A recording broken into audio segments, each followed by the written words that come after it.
Good Monday morning. I'm Brian Sozzi alongside Brad Smith. This is Yahoo Finance Live. Let's hit the top 3 things you need to know to start your morning. First thing you need to know, we're heading into the eye of the earnings season storm. Results out of market-moving tech heavyweights Netflix and Tesla are on the docket, alongside a host of big banks like Goldman Sachs and Bank of America. It's also a big week ahead for housing data, with home builder sentiment, existing home sales, and housing starts and permits data all slated for release. This week's Fed Speak calendar will serve up a sharper picture of how the Federal Reserve may act at its May 3rd meeting. We'll hear from top Fed names Bowman, Goolsbee, and Waller. This is Treasury Secretary Janet Yellen speculated over the weekend that tighter lending from banks could be a substitute for further rate hikes. Second thing you need to know, bank earnings are still in focus this week with results out of regional names such as M&T and KeyCorp, and heavyweights banks such as Bank of America and Goldman Sachs. Already, we're seeing surprisingly upbeat results out of Wells Fargo, Citi, and JP Morgan. A sigh of relief from markets stressed about these sectors' health in the wake of the collapses of SVB and Signature Bank in March. Schwab kicking off the week's bank earnings lineup this morning, though. The brokerage giant's revenue declined from last quarter, although remains up from the year prior. The company caught in the crosshairs of last month's banking chaos, suffering an 11% drop in bank deposits. And the third thing you need to know, ready or not, AI is coming. Alphabet CEO Sundar Pichai warning that society is not prepared for AI's rapid acceleration. Pichai telling 60 Minutes in a new interview, quote, "We don't fully understand the new technology despite the company's release of its AI chatbot Bard. Google is pushing for collaborative global AI regulation, and it may soon get its wish." Lawmakers in the European Union are putting forth the AI Act, seeking to give regulators more governing power over the technology. We'll be diving deeper into the AI battle later and what it means for your portfolio a little bit later on in the show. You will not want to miss that. Brad? Well, traders, they are heading into a busy week of earnings and economic data with tech companies and more banks set to report this week. We've also got a lot of housing data that's out in the coming days, and we're going to hear more comments from the Fed here. But Sozzi, if there are a few things as we continue to move forward over the course of this week that we should be paying close attention to, one of the huge things that I'm going to be watching, even as we're taking a look at some of those companies and the logos corresponding up here on screen, is really kind of kicking off some of that tech talk here. The first read on the tech trade amid this earnings season. And then for additionally, what we were seeing, and I was going to point to one of the logos a moment ago, but we've got IBM on the tech front. That's really, thank you so much, one of the AI OGs, if you will. As much talk as there is about artificial intelligence and where that can be woven into some of these stories that each company is telling in terms of their own growth narrative. That's going to be interesting to see what IBM has to say, of course, given the fact that they launched Watson, I think back when I was in middle school or high school. So that considered, you're also going to have Netflix. They've got some password sharing and the subscriber counts that are going to come into focus there. And then lastly, on the tech front, of course, Tesla with some of the price cuts and even on the production and delivery numbers that we did see come through for the first quarter, going to be a larger question of what kind of tone they strike with regard to those price cuts. And if there could be more in the future, if they're able to maintain profitability, and investors certainly going to be watching for the maintenance of that and the retention of that profitability as well. No, it's a great insight, Brad. I'm going to refrain. It's so hard for me not to provide a little nugget on each, but I don't want to throw just a chaos into it. I can't. I'm going to start with, real quick though, P&G. I'm very interested. You know, we've seen a lot of talk about inflation coming down, but prices at the likes of Target and Walmart for a lot of the stuff that P&G sells, like shave care, are expensive. Schlumberger, very interesting to me, as well as OPEC, following those OPEC cuts. Curious what that company has to say.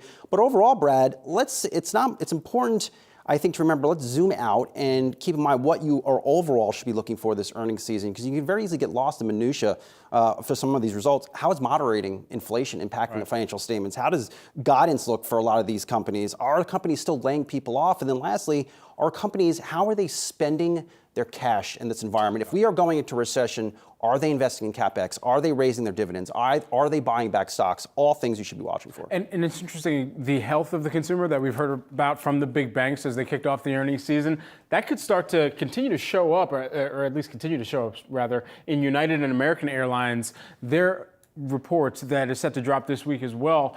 Worth watching after we had seen Delta report last week, and of course it was a miss on both the top and bottom lines. However, it was really the guidance that they were providing going forward. So a larger question of if some of those larger travel trends are set to really continue to move, or at least be a tailwind for companies in United and American Airlines, and we'll see what kind of tenor they strike this week too. All right, one more for you. Taiwan Semi, There we go. TSMC, very important off that Samsung warning a few weeks ago, and Micron name to watch. Of course, we're hearing from more big banks this week after a wave of earnings results showed surprisingly positive signs for the industry last week. Charles Schwab is kicking off the earnings parade this morning. The financial services firm beat quarterly profit estimates, and its net interest revenue came in above estimates. But did the company, they also called out an 11% drop in bank deposits. Let's dive into the banks with John Heltman. He's American Banker's Washington Bureau Chief and host of the podcast Bank Shot. Good morning to you. So we've been wading through these earnings reports, and there's a sense that what crisis? Do you think the crisis is over, or this might flare up again over the summer? I think it's too early to say with any definitive, knowledge, but because each bank is different. The banks that have reported so far, some of the names that you've reported already, JP Morgan, Wells Fargo did better than expected, but these are some of the bigger banks. The place to watch is the mid-sized regionals, the PNCs, the M&Ts. PNC's numbers came in last week, and they were, decent, although they're warning of concerns about tighter net interest margins with deposit prices or cost of funds really going up, and cost of loans that they are long-dated loans staying the same. So that's something to watch, especially for smaller and mid-sized banks. John, from what we've heard from the banks so far is them talking about how healthy the consumer is right now.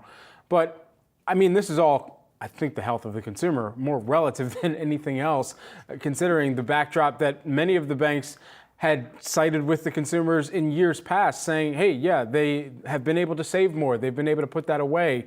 And for what we've seen as of recent, this is perhaps one of the most telegraphed recessions where consumers are going to no doubt think about, okay, what does this mean for how I am either managing the money that I've already deposited, withdrawing some money right now, or even putting cash to work elsewhere?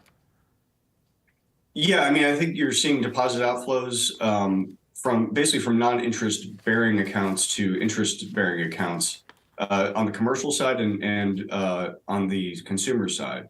And that's good for consumers. That means that they're getting money from their money in a way that they haven't been for really quite some time. That's good for consumers, and it's kind of not as good for banks, especially banks that already have tight net interest margins. And John, we're also seeing shares of Charles Schwab very much in focus since the turmoil erupted in March. The CEO came out there, tried to reassure investors. Stock's down about 2% on its results this morning. And I think it's because of the 11% drop in deposits. How much of a problem is that for Charles Schwab, and how concerned should investors be? Well, I think it's 11% is a lot. That is a big drop, but it's also a very big company with a very deep deposit base, which makes me not quite as concerned. I think a 2%, decline is not a running for the gates, so I wouldn't be too concerned. But we also heard a drop in deposits, more severe at one of their competitor banks as well. Just last week, I believe it was Citi that had disclosed their drop in deposits during the most recent quarter. Does all of that tell you that the banking crisis, if we've already seen some of these drops in deposits be reported, that the banking crisis itself or the turmoil around it is over? Or do you believe that there's more of those deposits that are still left to flee some of the banks right now? Very possible. I mean, you saw, was it last month, 300 billion in deposits left banks, and something like 240 billion went into money market funds.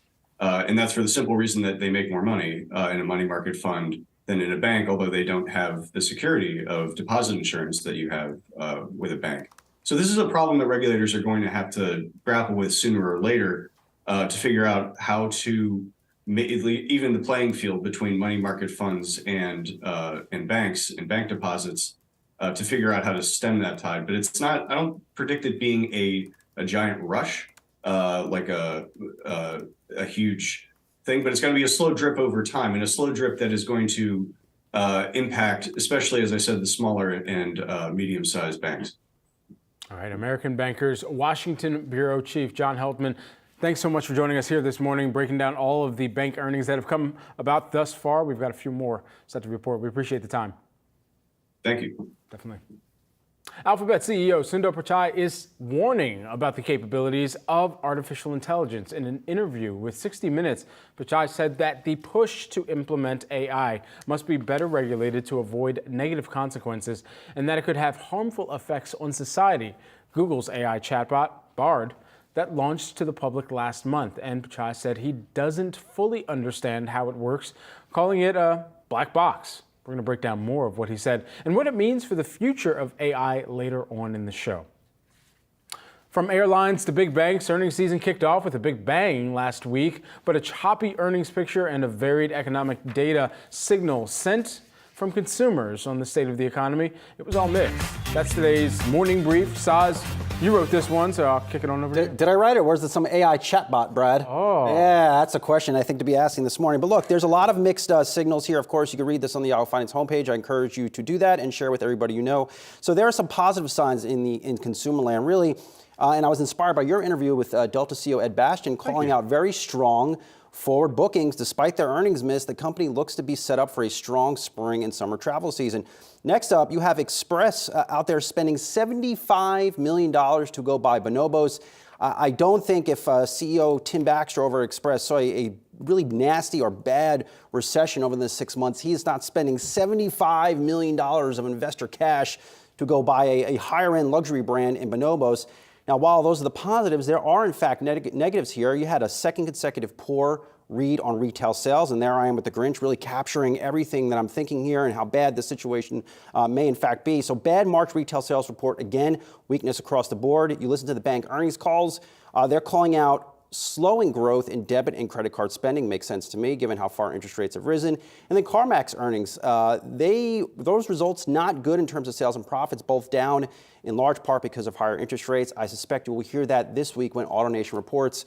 A lot of mixed signs, very confusing time for investors, but if you look through the prism of some of these retail stocks, Macy's down 14% year to date. So maybe a lot of investors aren't surprised by a lot of the bad things in this data. And you can see the declines right there. What could be even more interesting is when we continue to get an update, and I believe it's the New York Fed that's going to publish this update, is on the credit card and particularly on the debt side of the equation too for consumers, because if that's one thing that the Fed banks are also looking across, it's really about how much consumers are leaning more into credit to make some of these purchases on the other side where they're not sure if they can deploy immediate cash that they have and still feel comfortable about their savings, about where they still have to manage or pay down other debt.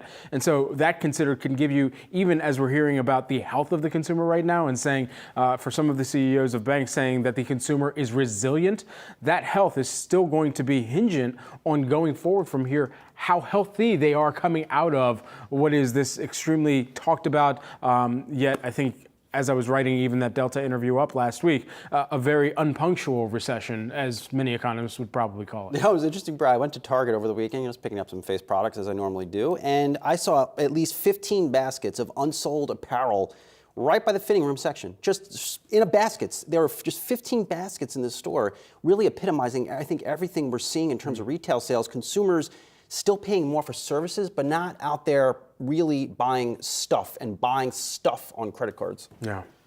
All right, for more on the state of the economy, we're joined by research affiliate CEO and CIO Chris Bryman. Chris, good to see you here. I heard us talking about the state of the consumer.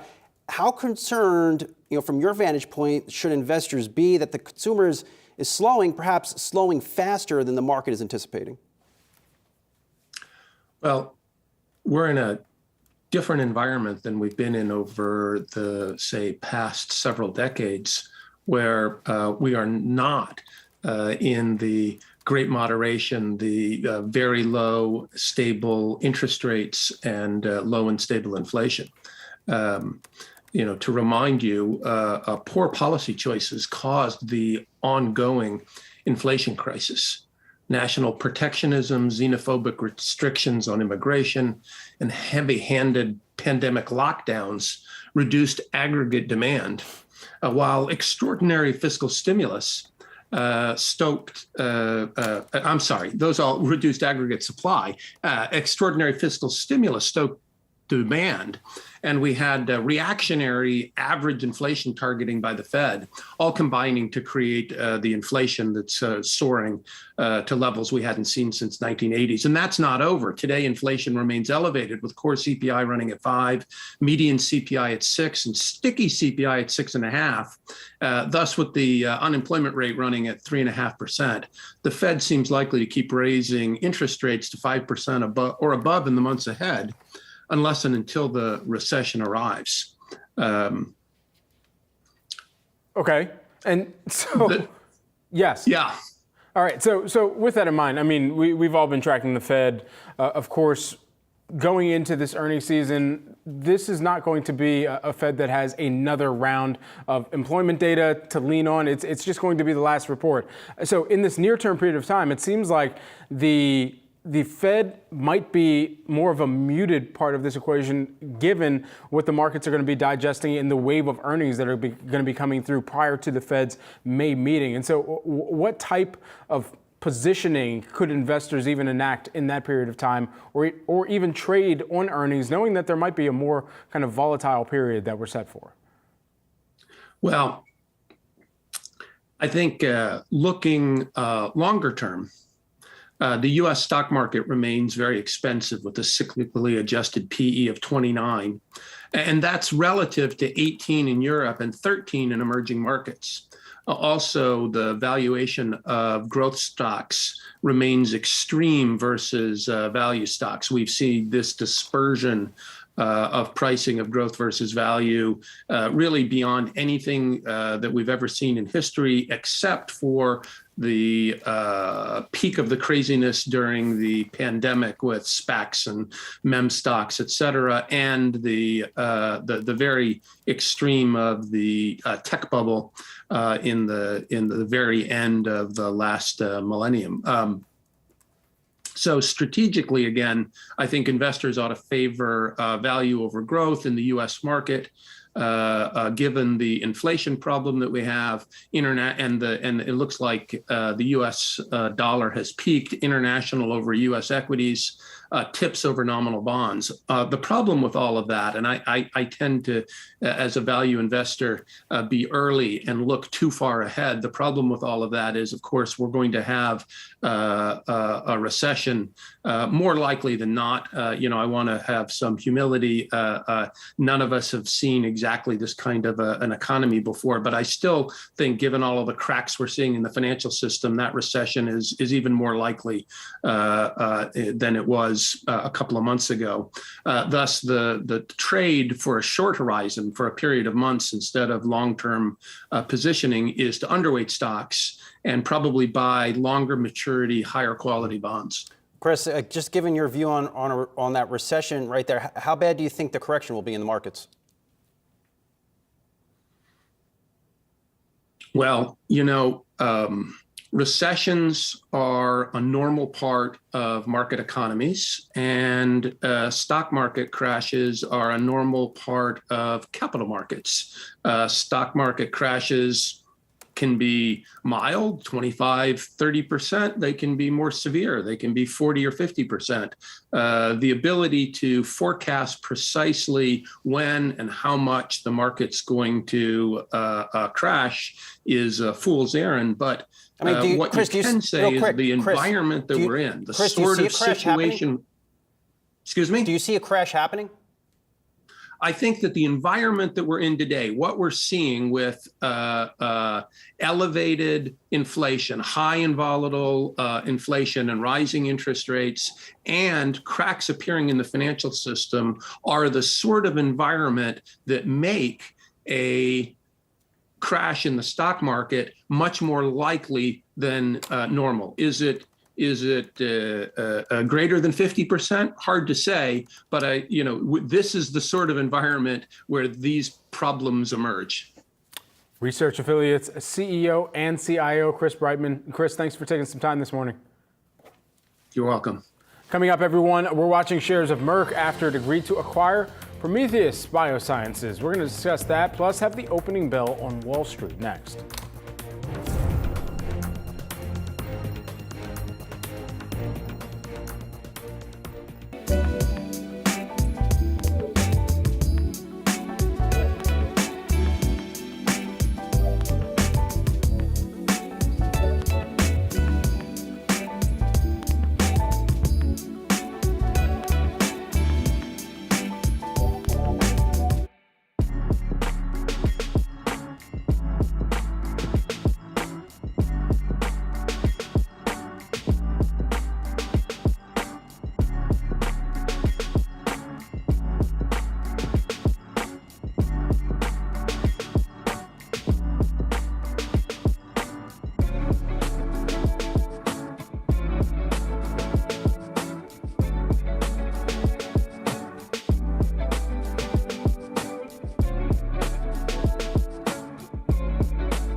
Merck agrees to acquire Prometheus Biosciences for approximately $10.8 billion as Merck looks to strengthen its immunology pipeline. Joining us here to discuss is Yahoo Finance's Anjali Kamlani. Anjali, what do we know about this deal so far? Well, we do know that it's a definitive agreement. It's Merck's first move this year to acquire, and much needed.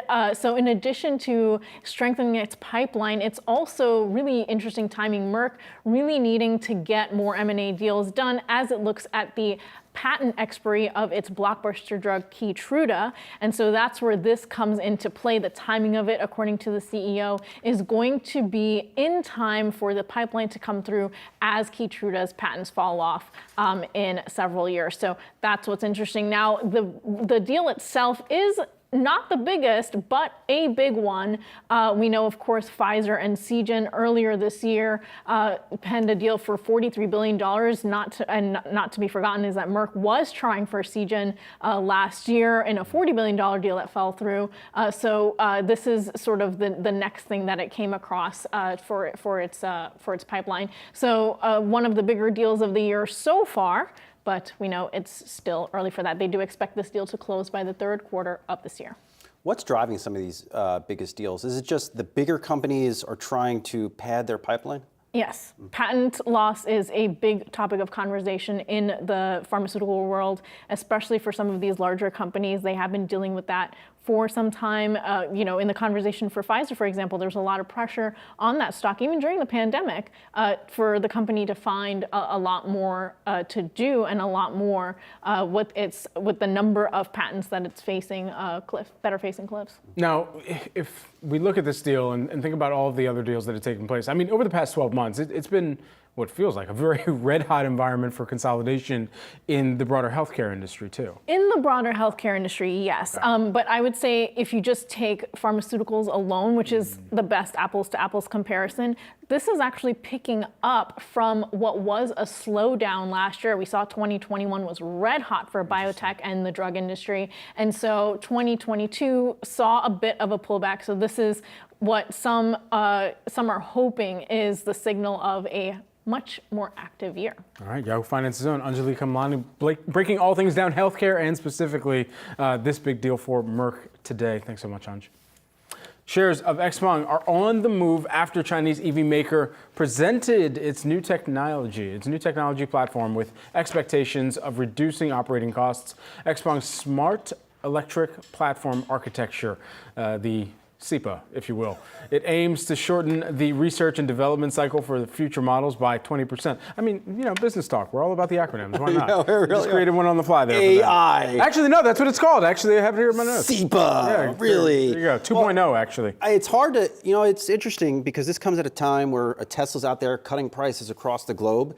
And now here is XPeng coming out with something to help lower its costs. I think this is a reality of the EV industry. If Tesla is the dominant player in the industry globally, and it is, and they're out there cutting prices, some of these other companies that are trying to rival Tesla are going to have to find ways to bring down their cost of production. And I think this is very much what you're also seeing from legacy U.S. automakers like a GM and a Ford. Now, with this will likely come some short-term financial pain for these companies. Maybe it's something that I think a lot of investors don't appreciate, but it's also why you see a GM trying to cut $2 billion out of its costs over the next 2 years so it can reinvest those profits into lowering its production costs for EVs. Yeah, two things here. One on the models and one on the market where they made this announcement. XPeng's going to be able to roll this out on the models front to their G6 Coupe. That also debuting at the Shanghai Auto Show, Auto Shanghai 2023.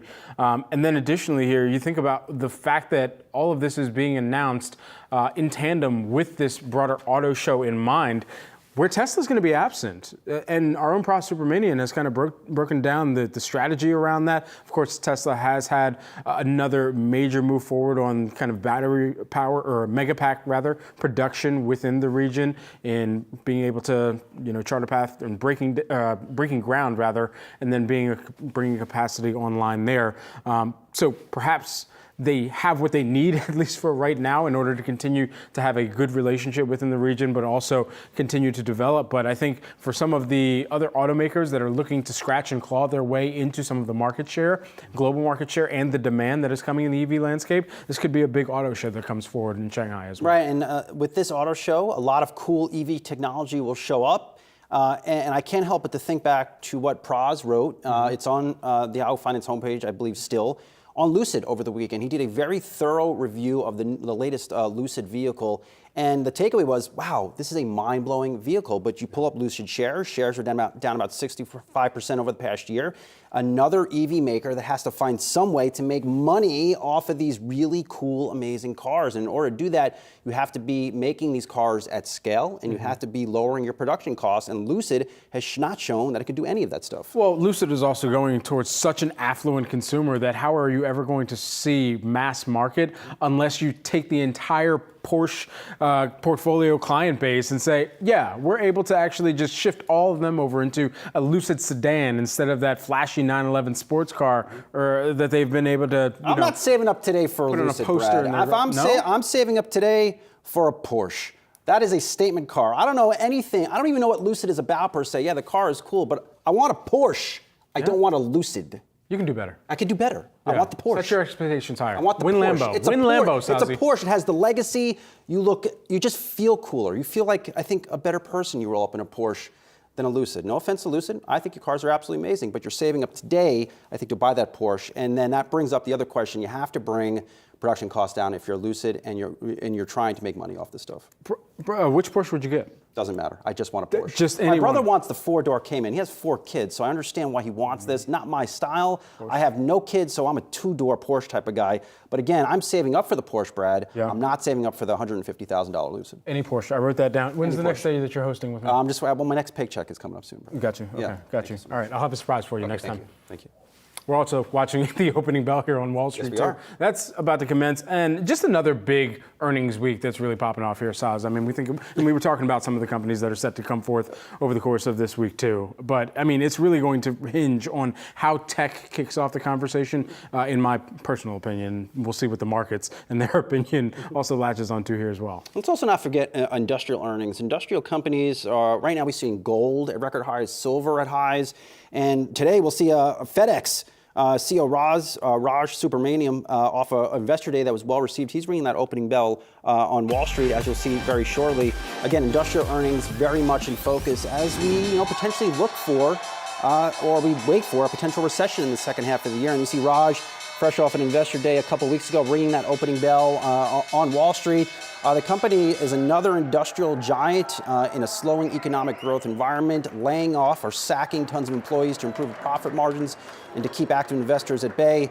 There you see Raj giving a high five to the folks at NYSE. Maybe that is a sign of better profit margins ahead for the folks at FedEx, Brad. Well, amazing what a simple high five can communicate. Well, that's what we do. We read into every little move here at Yahoo Finance. Taking a look at the moves that we're seeing out of the gate here at the open, the Dow Jones Industrial Average is up by about 0.1%. Let me populate this chart for you. We'll give you a view of the past 5 days as we're coming into the start of a fresh trading week, and we have commenced that here in the past few seconds. We're up right now for the Dow by about 0.1%, past 5 days up by about 1%. The NASDAQ composite, you're seeing that over the past 5 days, still hold on to some slight gains to the tune of about 0.3%, so in the green there. However, on today's scale, it is flat, just barely to the downside. We'll see if that can get back into positive territory. The S&P 500, you're seeing that flat, but to the downside as well, but only by about a point, 2 points. So we'll continue to watch that as well. Let's take a look at some of the S&P 11 sectors here on the day. We've got them loaded up for you on the screen.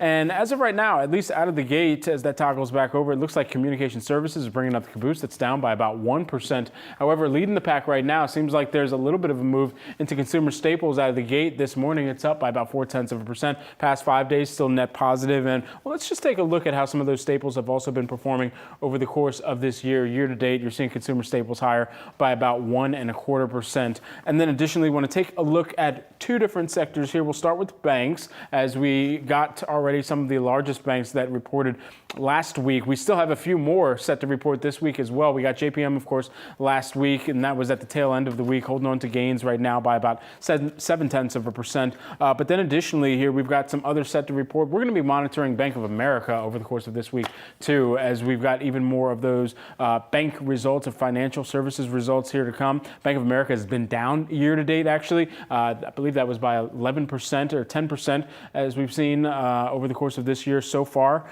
And then additionally here, I just want to pull up some of the regionals, given the broader sentiment and the move that we've been tracking there. And over the course of today, out of the gate right now, you're seeing it down pretty much across the board. Really only have one gainer that's down by, or higher by about 0.5%. Cullen Frost bankers, and if they're in your region, woo-ha.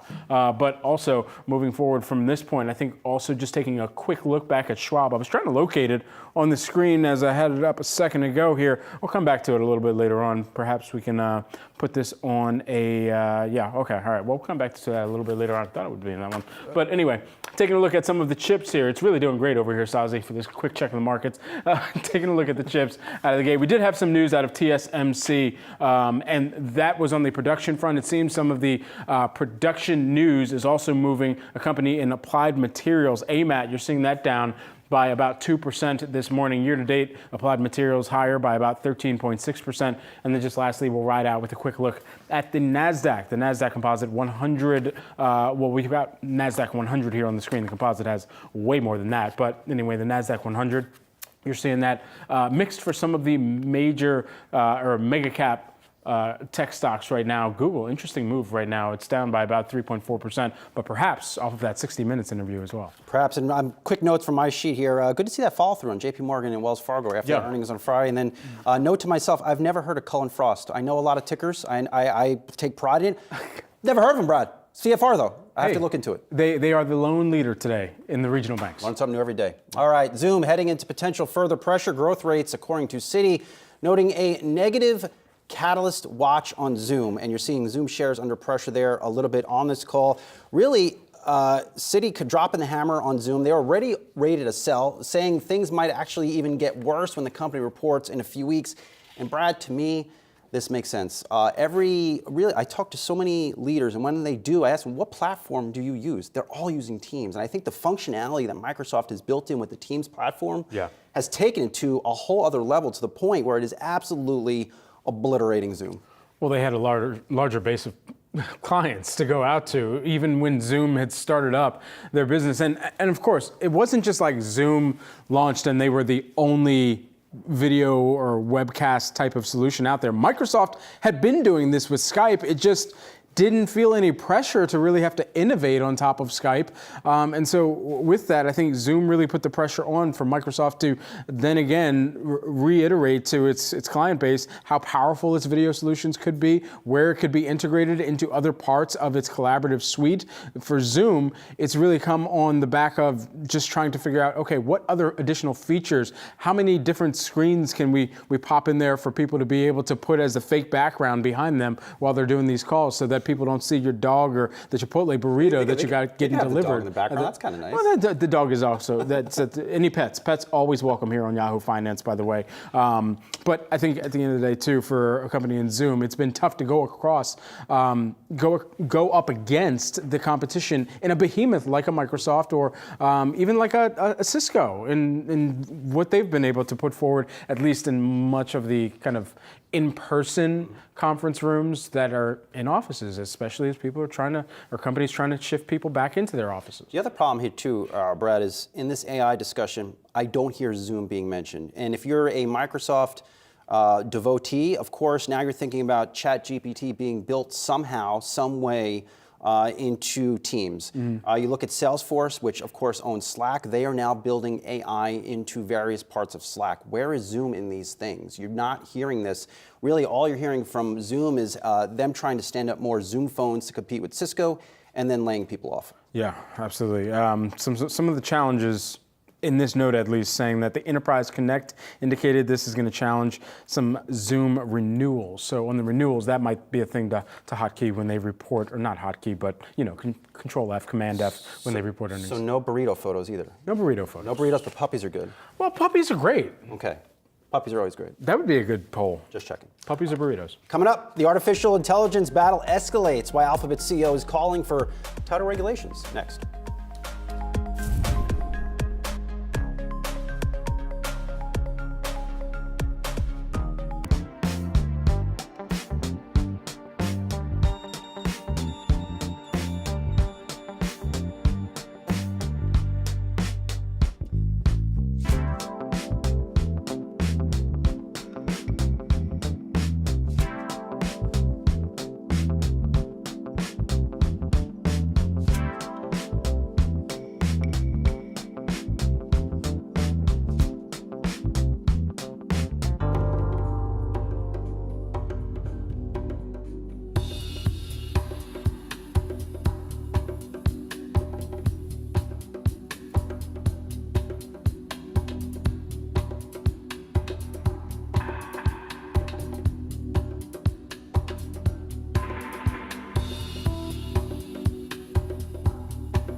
Google shares sliding this morning after the New York Times reported that Samsung Electronics is considering replacing Google with Microsoft's Bing as a default search engine on its devices. If this happened, it may wipe roughly $3 billion in annual revenue from the company.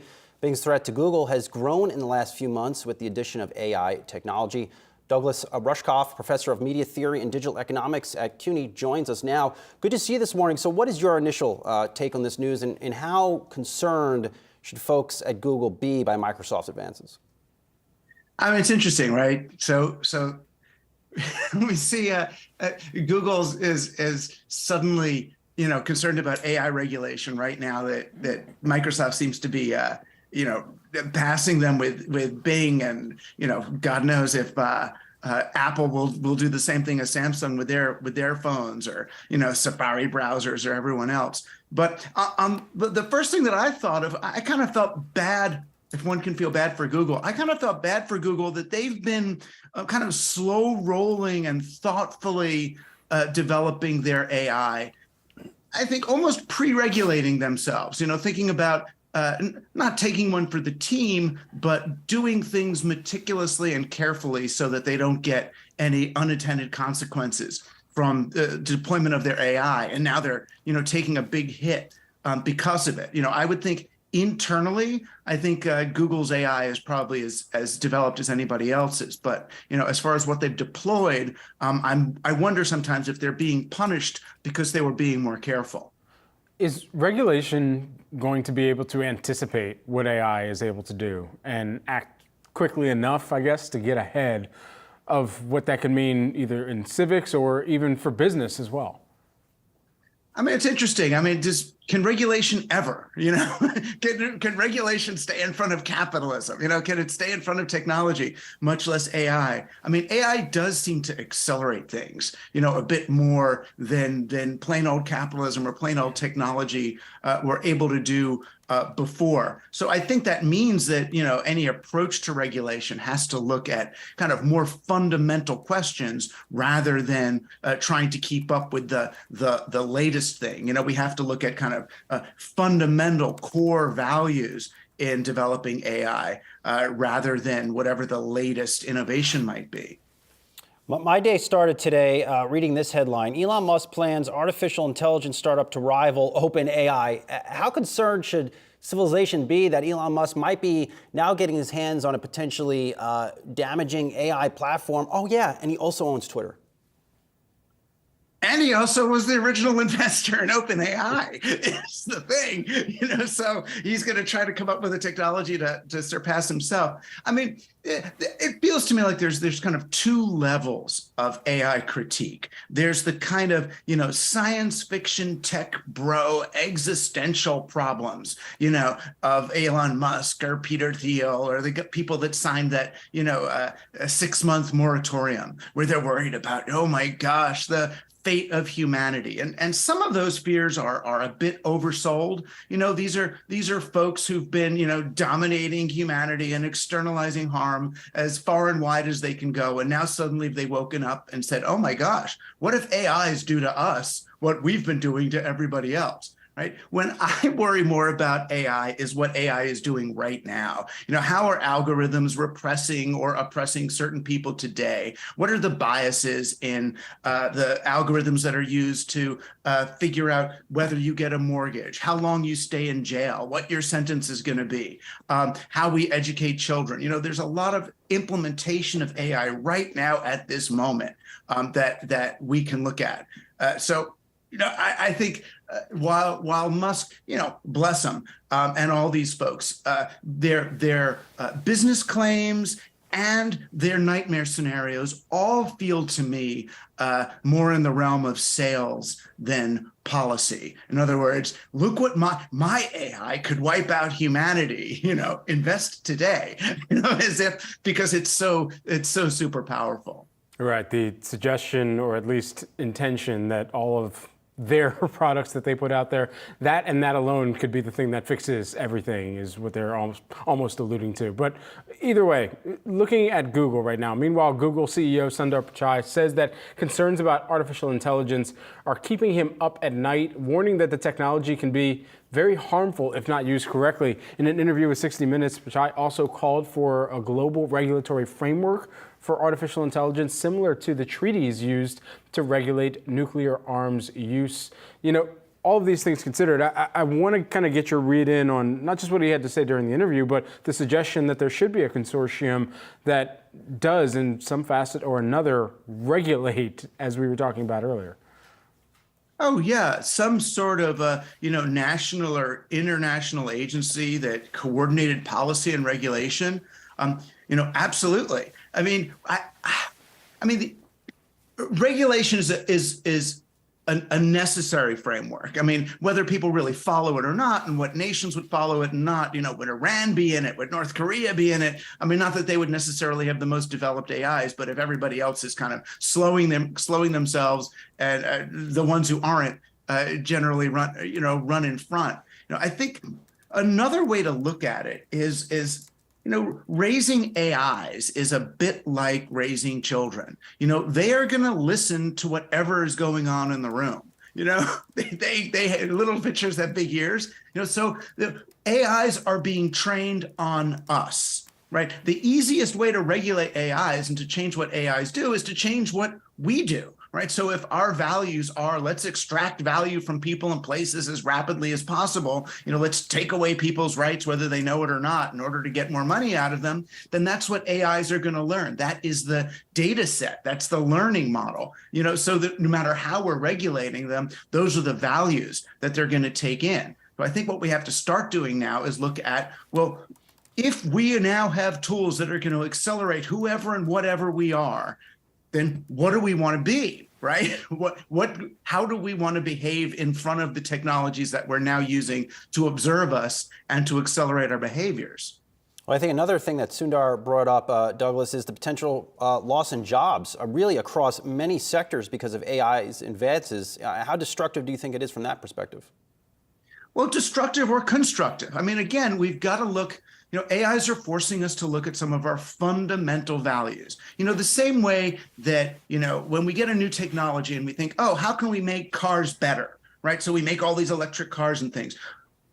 Rather, we need to look at how would we make transportation better, right? How do we want to make just lots of electric cars, or could we actually do something better? Same thing, when we're looking at AI and jobs. Okay, how are we going to keep people in jobs? How are we going to give everyone jobs? We have to look and say, well, wait a minute, where did jobs come from? And I know this sounds radical, but jobs are a fairly new human invention. They were invented in the 12th and 13th century, and they were a way of preventing people from having small businesses. If you really look at the history, where did jobs come from? That's what my degree is in that sort of economics. Not everybody needs a job.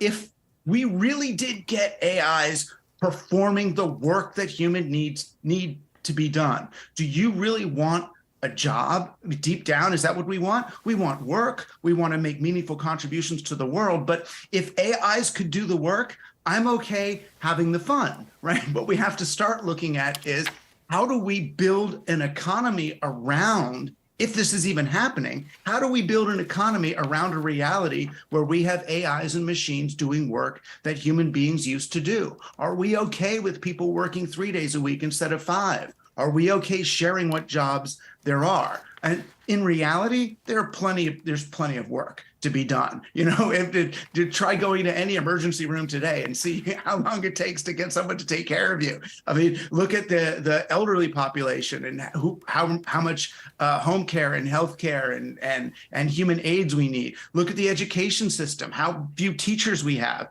I mean, so there's certainly plenty of work to be done. We just have to start sort of opening our mental frame as to what sort of work we actually want to do. If data is the currency that drives perhaps advertising dollars and monetization and profit for social media, what would be then the currency for artificial intelligence that would drive profits for some of the large kind of tech companies that are really throwing their hat into the ring or announcing generative AI offerings? It's interesting, isn't it? one is obviously, I mean, data is what they consume, right? They're learning. The reason why ChatGPT is so far ahead of everyone else is it has 2 years more, learning in it.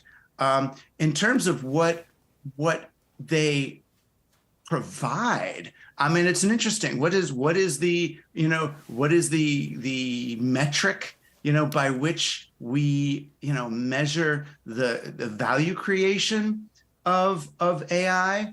I mean, and I think, so far, really, it is still memory. It is still what is it? What it's memory is really the it's been the commodity of digital, since Moore's law, if you really come with it, you want to think about it. But really all AI is doing is creating a rear view mirror and using past behavior to predict something in the future. It's not actually coming up with new ideas. It doesn't know how, it doesn't even want to do that. It wants to come up with the most probable thing, right? It's not writing, it's not creating, it's looking and saying, what would the most probable response be given what's happened before? And if AIs are basically commodifying memory, commodifying probability, commodifying the most probable outcome, then what becomes valuable in that world is novelty, right? Is who can come up with unique situations.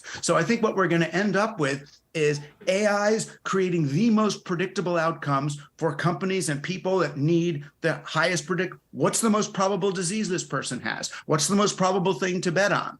What humans are going to be doing is the novel answers, right? What is the improbable one? What is that single new idea on which people can bet, on which people can actually hope for something novel or different to happen? So I'm interested to see that kind of bifurcation of markets, and where we choose to deploy which is going to matter. I'm going to have to come sit in your class one day. Douglas Rushkoff, who's the professor of media theory and digital economics over at CUNY. Thank you so much for joining us here today. Right. We appreciate it. Thanks, Brad. And remember, we're here on Zoom right now, so. I know. I know. Thank you so much. I'm interested. I was really interested in what you said about that, though. I really hadn't thought of it that way. That was a nice segment. Fresh thoughts, fresh perspectives every day here on Yahoo Finance. Thanks so much for joining us. Thanks. Take care. You got it. Coming up, options trading amid earnings season. What investors should be watching? That's next.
Let's turn now to more about options trading. As part of our month-long series on the topic, we've covered what they are and the different types that are available. So now let's dive into strategies to make options work for your portfolio. So here's how to trade options during volatility. Joining us now with more, we've got Jim Struger, who is the Caneo Capital Managing Partner here. This segment is sponsored by Taste to Trade. Great to have you here with us on set. Thank you very much. So there's actually a different place that you believe a lot of options traders should be starting. Where is that and why? Well, I think a lot of people, when they're new to options, think that what you're supposed to do is just buy options. Mm-hmm. We're going to talk about Tesla. They report earnings after the close Wednesday. An individual investor, even institutional investors, think it was up 23% post-earnings in January. That's going to happen again. Let me run out and buy some calls. Or alternatively, I think Tesla's going to take a dive. Let me buy a bunch of puts. Mm-hmm. If you want to build a sustainable option strategy, the reality is that the edge is on the side of selling those options rather than buying them. And that's an important distinction for many investors. I appreciate that you guys are doing this, I think, sort of a few shows for the first time and hopefully educating people, but it's really, really critical for people to understand that if you can, especially against, for example, long stock, sell calls, right? In a trade like this, put on a structure that suggests that Tesla isn't going to move in either direction quite as much as the market is pricing in right now. That's what an iron condor can do for you. Further break down what an iron condor is, and then what is the options market saying about Tesla into earnings? Sure. So right now, the options market is pricing about 9% move on earnings. The last 8 quarters have been about 7.6%, as I mentioned. In January, it was 23%. So an enormous move, but that was really after Tesla had bottomed out, began to almost double, right? So that was in that context. What is an iron condor? In an iron condor, what you're doing is you're selling 2 credit spreads. So I priced this up on Friday, but Tesla is around $186. So what would a structure potentially look like? We're going to go out to April 28th expiration. That's a week out, even though they report this week. Okay, so with Tesla around 186, you're going to sell a call spread. And the way we sized this up on Friday, we're going to sell a 205, 215 call spread. We sell the 205 call spread. We buy the 215 call spread. On the other side, we sell the 167.5 strike put, and we buy 157.5 strike put. So if you create a payoff, it looks like this. You're basically like this, boom, boom, boom, boom, saying that I think Tesla is going to move less than, in this case, it's about 11% on the upside and 13% on the downside. Anywhere in here, you win. Now, on the tails, you do lose, but the critical element to this structure is it's defined risk. So in the structure, as I priced it up, you're paying about $3.10 for this, right? The most you can lose is $6.90. So we're not doing something that creates tails of risk on the extremities, where if you ever hear people say, I got my face ripped off in options, the retort should really be, I'm sorry to hear that, but unfortunately you don't know what you're doing, because you've created these tails of risk that can rip your face off in options markets.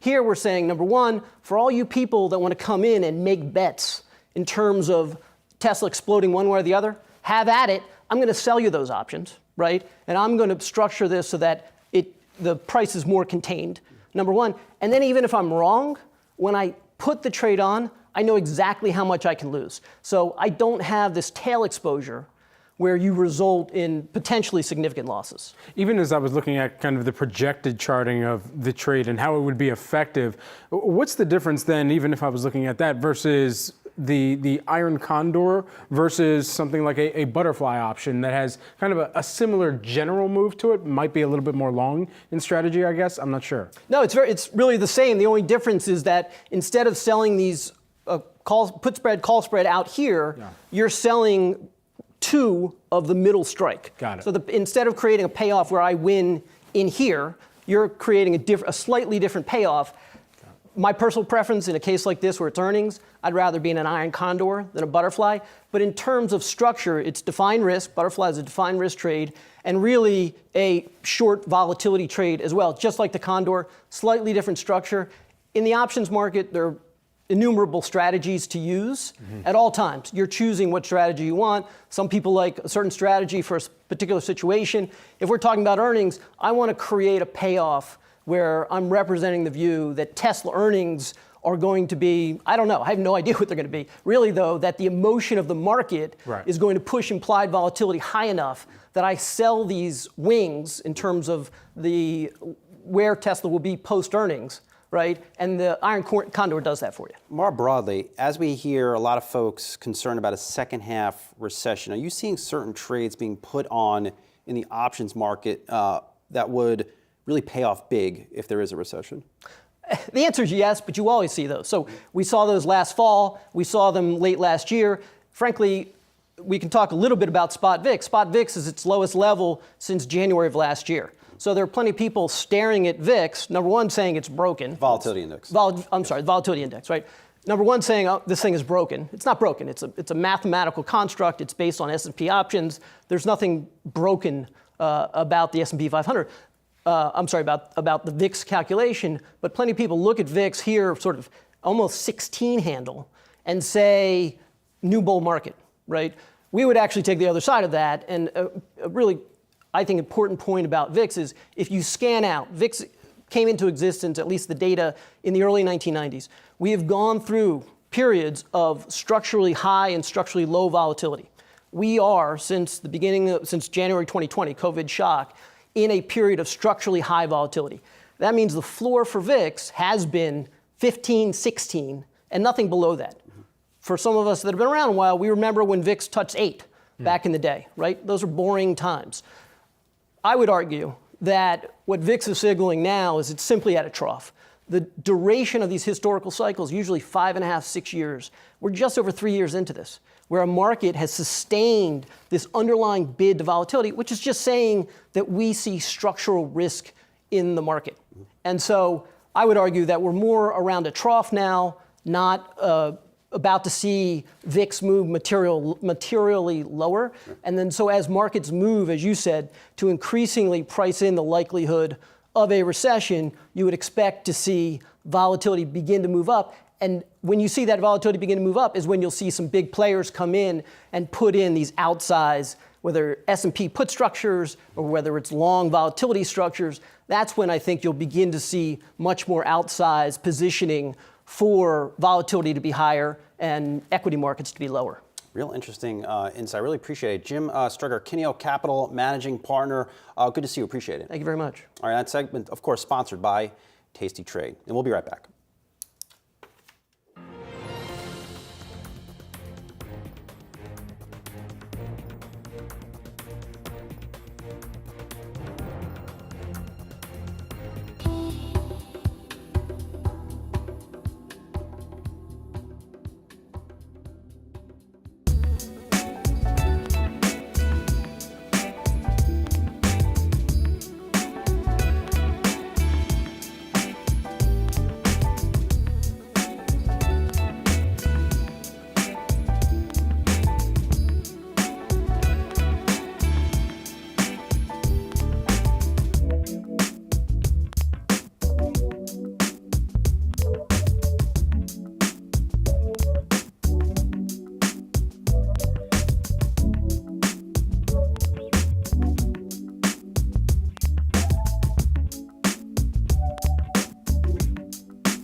Our chart of the day is coming from one of the most bearish voices on Wall Street. Morgan Stanley's Mike Wilson pointing out that the rally in the S&P 500 has been driven by only a handful of stocks, putting the index at risk of fresh lows if bond yields rise.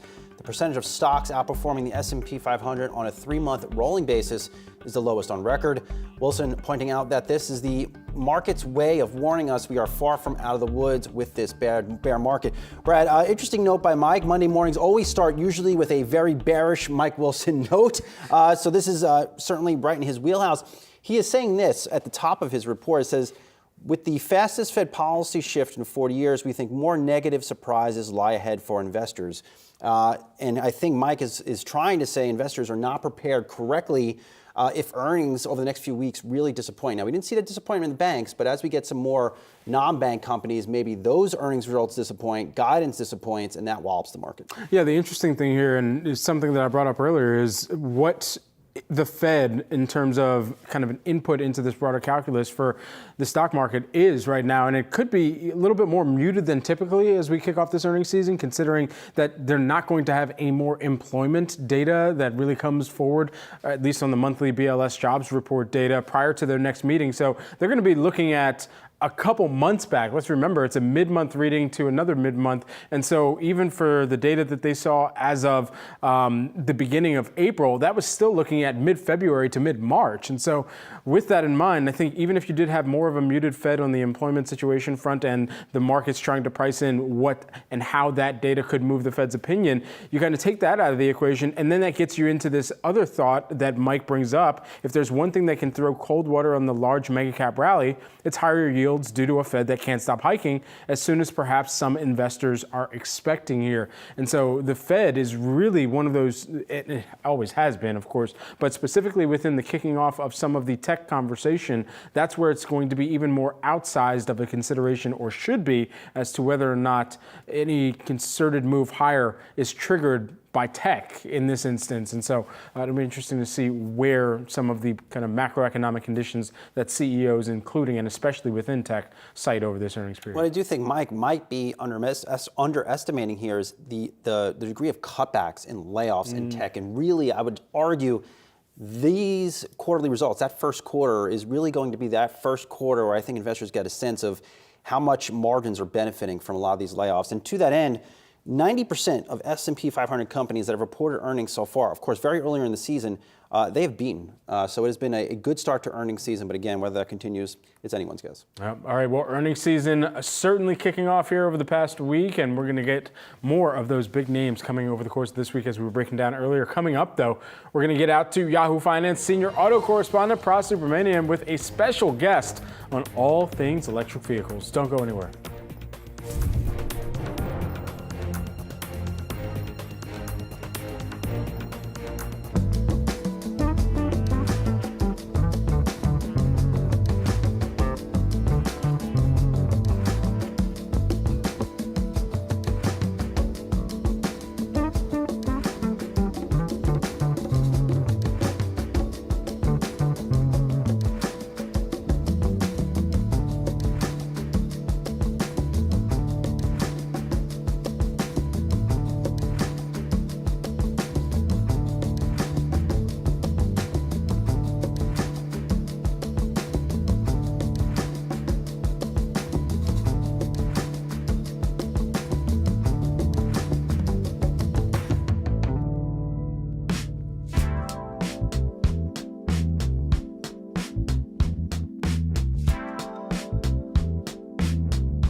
Volkswagen taking the wraps off its ID.7 electric sedan today. The model is the German automaker's answer to the Tesla Model 3 and Volkswagen's hope for winning over the everyday driver. Let's get right to Yahoo Finance senior auto correspondent Praz Subramanian. Praz.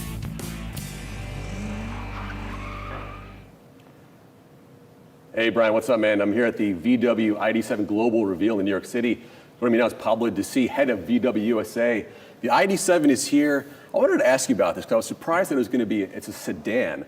Why go with the sedan for your flagship Halo vehicle right now? Well, Press, great seeing you here in New York. Our focus continues to be SUVs, but obviously the sedan market represents 16% of the total market in the US.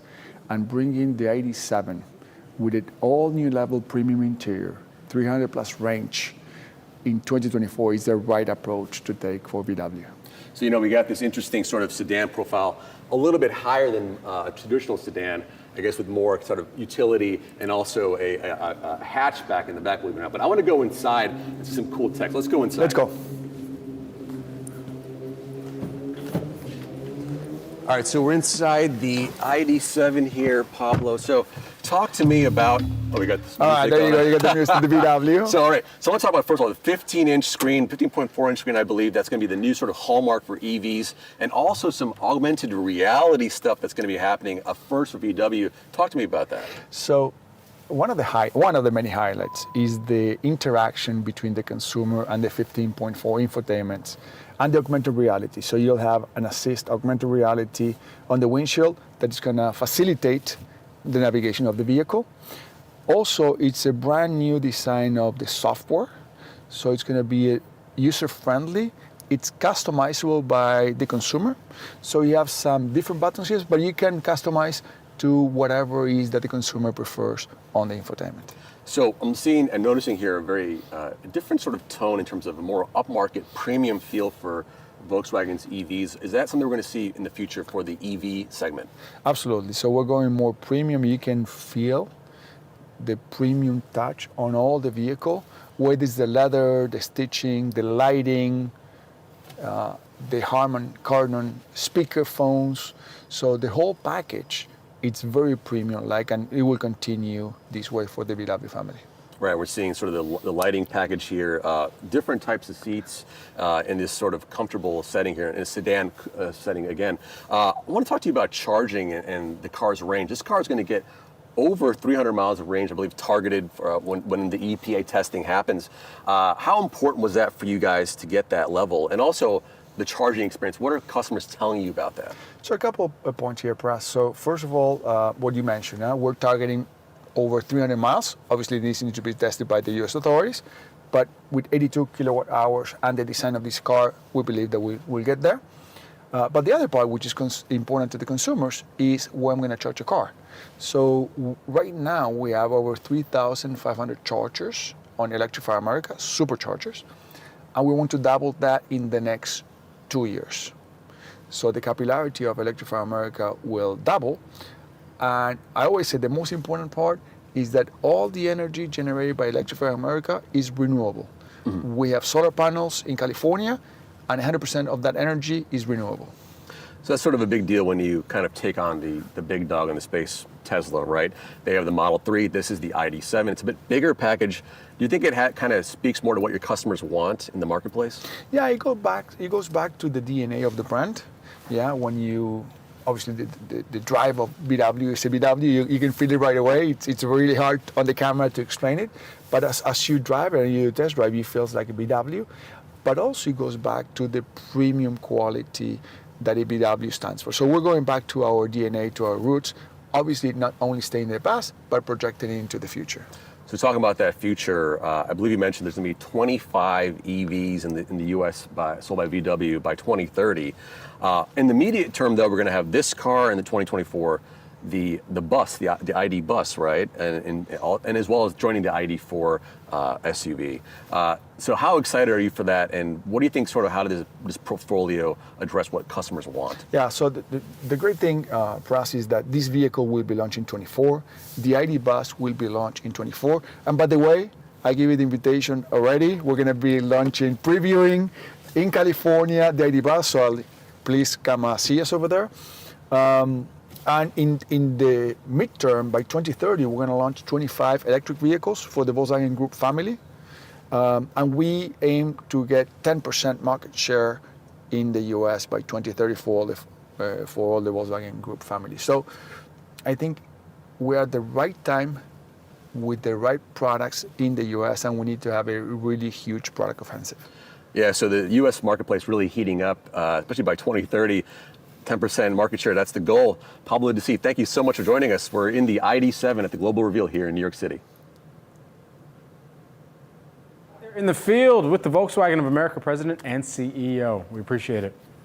All right, everyone, let's switch gears and check in on the latest market action. We are just about 45 minutes into today's trading session, a little bit over that, and they say check in on your friends, so we'll do just that. Let's check in on our friends. Dow Jones, in fact. Dow Jones Industrial Average right now, flat to the upside. You're seeing it in the green here. Let me populate that on the screen here for you here. Interesting movements on the tick by tick with a little bit of swerving, we'll call it, but still netting out in positive territory. As of right now, you're seeing that up by about 0.1%. The NASDAQ composite, you're also seeing that higher, holding on to positive territory. Right now, it's up by about 0.1%, 9 points in the green. And then the S&P 500, the last of our friends that we're going to check in on this allergy season, as you should all be checking in on your friends this allergy season. The S&P 500, you're seeing that flat, but to the upside, it's in the green. Also, taking a look at some of the sector activity, we broke that down for you at the opening cross here. Let's just see how things have started to really net out, or at least set a course of action for here today. It still seems like communication services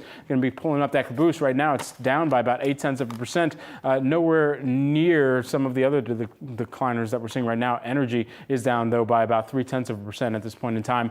Also taking a look at one of the biggest gainers here today. You're seeing XLRE. That's up by about 0.7%. And then additionally here, let's check in on the Dow 30 components, as we've got even more of those names that are set to report this week. IBM is one of those names. That's down right now by about 0.1% after beginning the day in positive territory. J&J, they're also set to report. That one is down right now by about 0.1% this morning. And then just taking a quick look at kind of the equal scale on here, roughly split, but clearly more advancers than decliners right now, and led, interestingly, by Boeing, perhaps a little bit of a bounce back from that move that we'd seen on Friday after some of the delivery numbers came in lower than expected. But we'll continue to watch all those movements as we'll go on throughout the rest of this trading day and this trading week, Saz. Yeah, and the bank's giving back some of those early gains. JP Morgan now in the red, Goldman Sachs in the red as well. All right, thanks, Brad. We're watching shares of Uber as the company approaches its May 2nd earnings report. Jefferies analyst John Colantoni put Uber's stock on his top pick list today, voicing confidence in the ride-hailing giant reaching $5.5 billion plus in operating profits by 2024.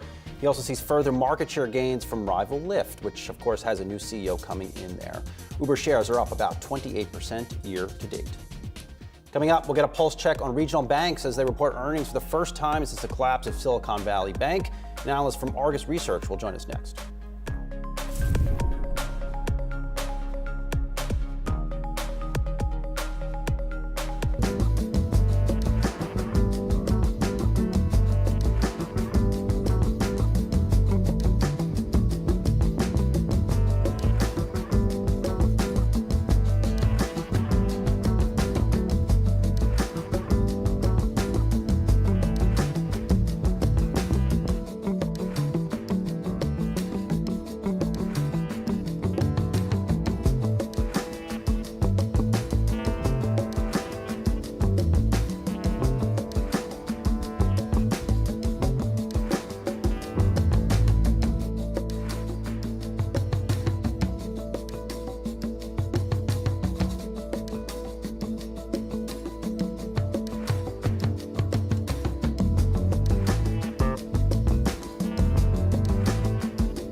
Big U.S. banks such as JP Morgan and Citigroup reported profit surprises in the first quarter despite the banking turmoil seen in March.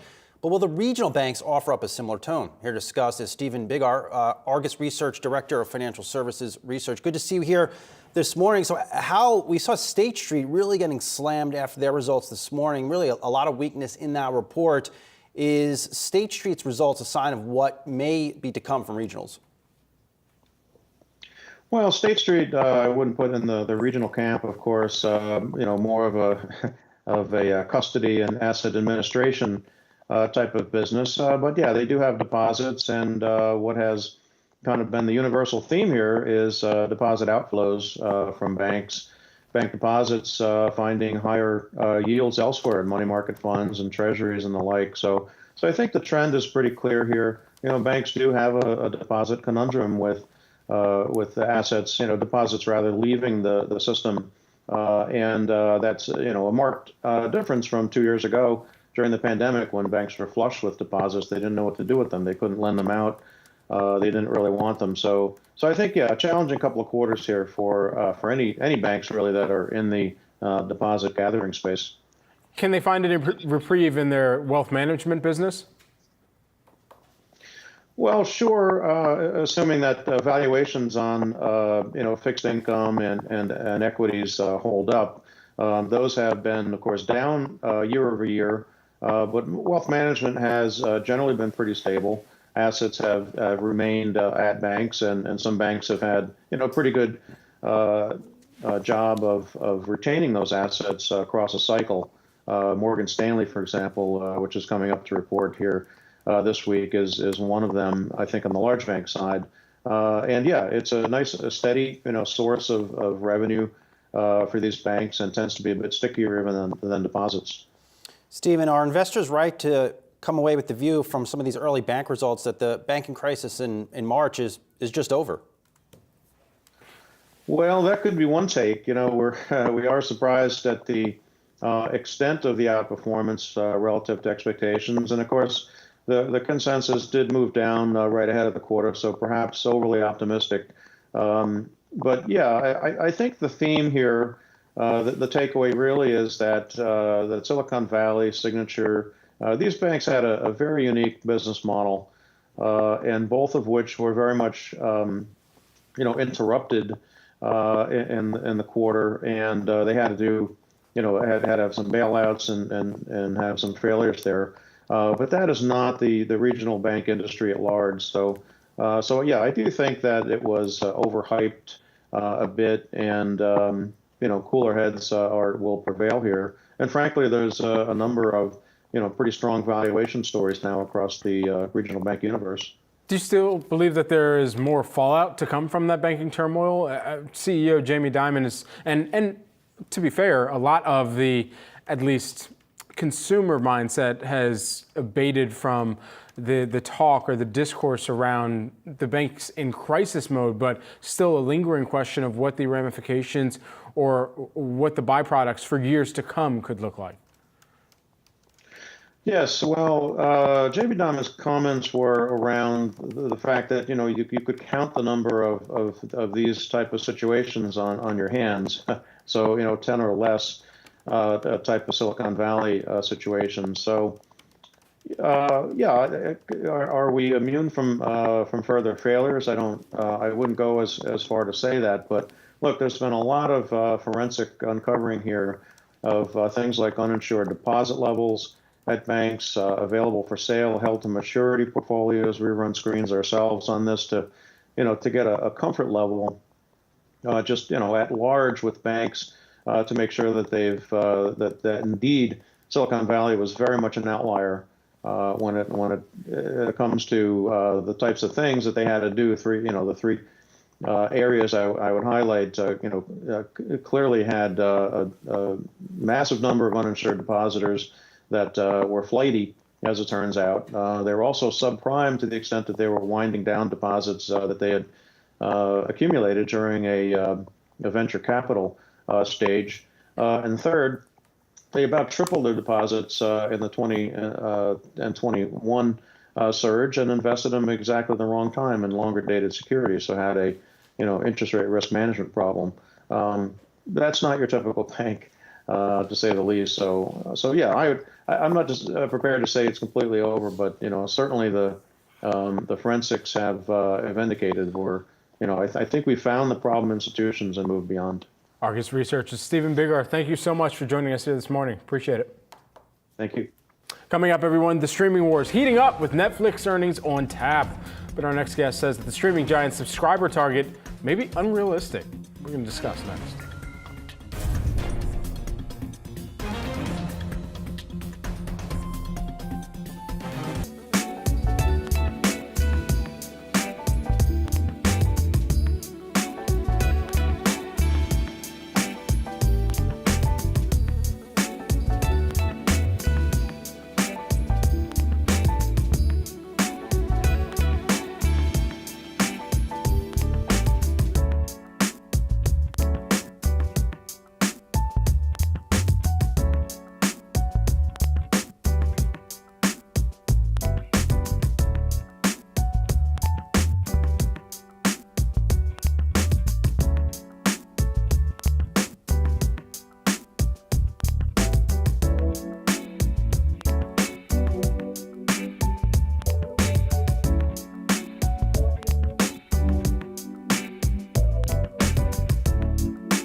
It's a big week ahead for investors. Lots of earnings news. Of course, you've got the latest check on the health of the housing market and your taxes. Here's what you need to know. There's a big shakeup underway in the entertainment streaming business, and investors are hoping that hit shows like Beef Let's make it stop. will keep Netflix subscribers sticking around longer. The streaming giant reports earnings after the close on Tuesday. Another big earnings report to watch is Tesla. The company is set to release its financial results after the close on Wednesday, and we'll see whether Elon Musk's aggressive price cuts are hitting Tesla's profit margins. After recent volatility in the banking sector, many of the big banks kick off earnings season as well. Stay updated with Yahoo Finance as Goldman Sachs and Bank of America share their quarterly results. We'll get the latest housing numbers on Tuesday with housing starts and building permits. The market for new home building is expected to soften again. And on Thursday, existing home sales come through. And Tuesday, the 18th, is the deadline for filing your federal and state taxes. But because of severe winter storms, most of California and parts of Alabama and Georgia, they get an automatic extension until mid-October. Netflix is set to post its earnings results after the close tomorrow. Investors will be closely watching for its subscriber numbers and its crackdown on password sharing. For all things Netflix, let's bring in Third Bridge Group sector analyst Jamie Lumley alongside Yahoo Finance's Ali Canal. Jamie, great to have you here with us this morning. We were talking about Beef. We were talking about Love is Blind during the break here. But everybody just wants to know, for different password sharing that Netflix has cracked down on, what's this going to do for some of their subscriber numbers too? Really good question. Thanks so much for having me on today. I think as we go into earnings tomorrow, there are definitely a couple of areas which are worth keeping an eye on. As you mentioned, when it comes to subscribers, really the question comes down to how much traction has the ad tier been able to get since launching at the end of last year? And then also, what is going to happen with the crackdown on password sharing? In the conversations we've had with experts, we've certainly heard that there is huge opportunity for Netflix when it comes to boosting revenue and also really adding to its bottom line in terms of initiating its crackdown on password sharing. But at the same time, when it comes to users, there's definitely a lot of angst when it comes to what's that pricing going to look like and how is that necessarily going to change the experience. So as we head into tomorrow, those are two areas which we're definitely interested in keeping an eye on, as well as also seeing if there are any other things which Netflix has up its sleeve. Don't forget, last year, of course, there was the ongoing push into video games. And there is, of course, new leadership with Greg Peters, formerly taking the role as co-CEO. So definitely a number of things to keep an eye on as we look at where Netflix is going at the start of this year. And JB, you said that the company's goal of reaching 40 million ad subs by the end of 2023 is, quote, unrealistic. Why do you think that is? And how much more pressure does that put on the password sharing crackdown? And do you think Netflix, are they going to announce this in the US anytime soon? It's a really good question. And certainly based off of the conversations we've had with experts, it seems that this ad tier has been off to a slow start. And simply running the math, if it needs 40 million ad-supported subscribers by the end of this year, that's adding 10 million subscribers a quarter. And just looking at the sort of numbers that Netflix has had, even after beating expectations for subscribers at the end of Q4 last year, it was still only in that 7 million range. So I think that, and certainly based off the conversations we've been having with experts, there needs to be a bit of tempering of expectations here when it comes to those numbers. Netflix, it is fair to say, has some incredibly strong content. This is, of course, the platform which brought us Stranger Things and a variety of other massive hits when it comes to originals. But at the same time, adding 10 million subscribers just to the ad tier per quarter, that's a really tall ask. So in looking at this year, certainly there can be some success with that ad-supported tier. But as the market is incredibly saturated, there are so many other players out there with incredibly compelling content, it is a tall ask to get to that 40 million. And based off the conversations we've had, maybe 20, roughly half there would be a bit more reasonable, just considering the market dynamics at play right now. Jamie, curious to get your thoughts on this. We're hearing lots of folks really concerned about an economic slowdown later this year, maybe a recession. Is a recession good for Netflix in that people cut their cable bills and look to save money with Netflix, or a recession is bad for Netflix because they'll cancel Netflix? It's an interesting point, and I think there are a couple of ways to look at this. As we enter, or if we do enter a recessionary environment, one of the key strengths that Netflix has as a consumer looks at their entertainment package, be it cable or the variety of streaming services that they use, Netflix is always amongst the top when it concerns which ones are worth keeping. Right now, based off of estimates we've heard from experts, most consumers have between 3 and 5 different streaming services, and Netflix is always at the top of that list. If it's a family who's subscribing, they'll probably also have Disney, maybe HBO. Netflix is always in that conversation. So if different services are being cut, odds are Netflix is going to be one of the ones which sticks around. And certainly, if you look at one of the other things going for Netflix is it did just introduce its cheaper ad-supported tier coming in at $7 a month. It seems that comparing that with some of the other entertainment options out there, it is certainly cheaper. Be that cable, going to the movies, comparing to other platforms like HBO, for example, the pricing does have that going for it. That being said, of course, recessionary environments are incredibly challenging. And if there are these new concerns around how much price or what the pricing will look like for password sharing, might be a bit of a complicating factor when households are deciding where necessarily they want their entertainment spend to go. Jamie, we put this to a poll among our Yahoo Finance viewers, and we said starting with Netflix earnings next week, we're going to be getting new information how the biggest players are faring with these streaming wars there. And we asked, if you could only have one streaming service, which one would it be? I won't put the question to you unless you'd like to answer it, of course. But Netflix, that came in as the leader at about 50%. Roughly half of all respondents said, yeah, I'm fine with just Netflix. So what does that mean in terms of how Netflix can perhaps set the tone at the start of this streaming part of the earnings season as well, and where we may hear from the rest of those players? I mean, 2 of those other answers there were really largely just Disney. And then you've got HBO Max, of course, there too. Certainly. So looking at this, I think it's really important to remember, partly maybe one of the drivers for seeing Netflix in the lead here is that from a content perspective, it's really tried to be something for everyone for a very long time. When you look at the levels of content spend, the sorts of shows that it's been trying to develop, it really is aiming to have that broad appeal, which is not catering or super serving a specific audience segment, but really trying to have that broad basis. And we've seen in recent announcements that certainly other players are trying to aim for this too. Disney has been experimenting with adding more adult-focused content, having some R-rated titles on Disney+. Max has been coming out from Warner Brothers Discovery, trying to have a broader slate of content to appeal to more people. So certainly Netflix has been the leader when it comes to just its mass appeal.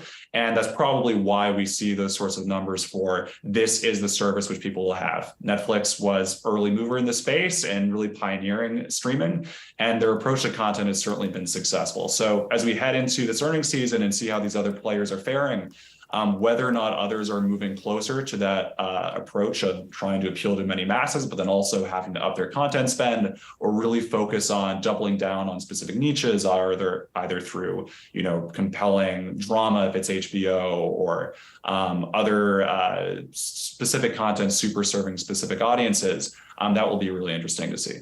And Jamie, I gotta get your opinion on some drama that happened last night. Not in a good way, though. The Love is Blind reunion episode that was supposed to air live on Netflix last night, they totally botched it. Fans were waiting upwards of an hour plus. Eventually, Netflix came out and said they were going to film the special and air it at some point today. From an analyst perspective, how important are live events to the company's future? And does what happened last night concern you about Netflix's ability to successfully pull off live content? So certainly, I think that example really speaks to the differences between being a streaming platform and watching on demand and having these sorts of live events. As we expand that discussion out to the increasing prevalence within streaming platforms of having live sports and other marquee events where people tune in live, it does raise some questions about how much of a switching of gears is this? How big of a lift is it to really pull it off seamlessly and have it be effective? As certainly, like you highlighted in this example, that can lead to a lot of viewership frustration. And that's definitely not good when a player like Netflix is really trying to boost those subscriber numbers. So I think this speaks to there's still some time or some work needed in order to work out exactly how to have live events be seamless, be effective, and a really good way of drawing viewers in. Because definitely the benefits of live events, especially if they're spaced out periodically, is in working on that subscriber retention and loyalty. But it does seem like there's still a few things to be worked out right here for Netflix if they really want to swing for the fences on that one. Jamie Lumley, Third Bridge Group Sector Analyst. Good to see you this morning, and thank you to our very own Ali Canal. Appreciate it. Coming up, the Fox News defamation trial has been delayed as the network pushes for a settlement. We have the details next.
defamation trial brought by vote machine manufacturer Dominion Voting Systems against media giant Fox News is set to begin this week.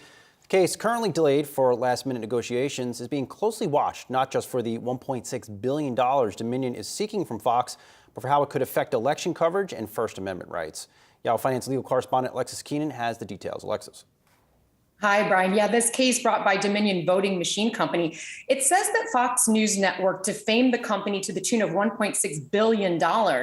But the Delaware Supreme Court judge who's handling this case gave no reason for this delay. Right now, the delay is just 1 day until tomorrow. No reason for this pause, but multiple news organizations are reporting that it is, in fact, due to settlement talks initiated by Fox. Now, Dominion, for its part, says that Fox defamed the company by broadcasting what they call a manufactured story that blamed President Trump's 2020 presidential election loss on intentionally rigged voting machines and also kickbacks tied to the company. Fox says, on the other hand, that its reports were newsworthy claims and they were just reporting claims that were made by President Trump at that time. Now, this high-profile case, it poses some big stakes, not only for Fox Corporation's pocketbook, but also more broadly for free speech. Now, if there is a trial in this case, the case will test the limits of the First Amendment to really inoculate media companies' liability. These types of media defamation cases, they do tend to be very difficult for public plaintiffs to prove because they require a few things, and you can see them there on your screen. They require there to be a false statement that has to be proven. You also have to prove as a plaintiff actual malice, and that would be that Fox knew the statements they made to be false or recklessly made those statements with disregard for the truth. Now, in the last weeks, analysts from Bank of America and others have downgraded Fox Corporation from a buy to neutral. And last week, this Delaware judge handling the case has already sanctioned Fox for withholding evidence of audio recordings. Some of those recordings included conversations between Fox News host Maria Bartiromo and President Trump's lawyers. And to add to all that, Fox is also facing another defamation suit by election technology company Smartmatic. And Brian, a lot of the speculation on why these settlement talks, 11th hour talks, are happening has to do with the idea that perhaps Fox Corporation Chair Rupert Murdoch does not want to testify in this case, and certainly perhaps not the other case that is also still pending against the company. All right, huge proceedings set to take place. Yahoo Finance's Alexis Keenan tracking all the legal aspects around it. Thanks so much, Alexis. Appreciate it. Coming up, why our next guest is still bullish on Darden restaurants, despite industry headwinds. We'll speak with an analyst from Guggenheim. Next, not so bullish on the salad and breadsticks. Love me that.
Darden is getting bullish, getting a bullish call from Guggenheim saying that the restaurant could or should be a share gainer despite current headwinds in the industry. Guggenheim Partners Director Gregory Frankfurt joins us now here. Take us into your thesis.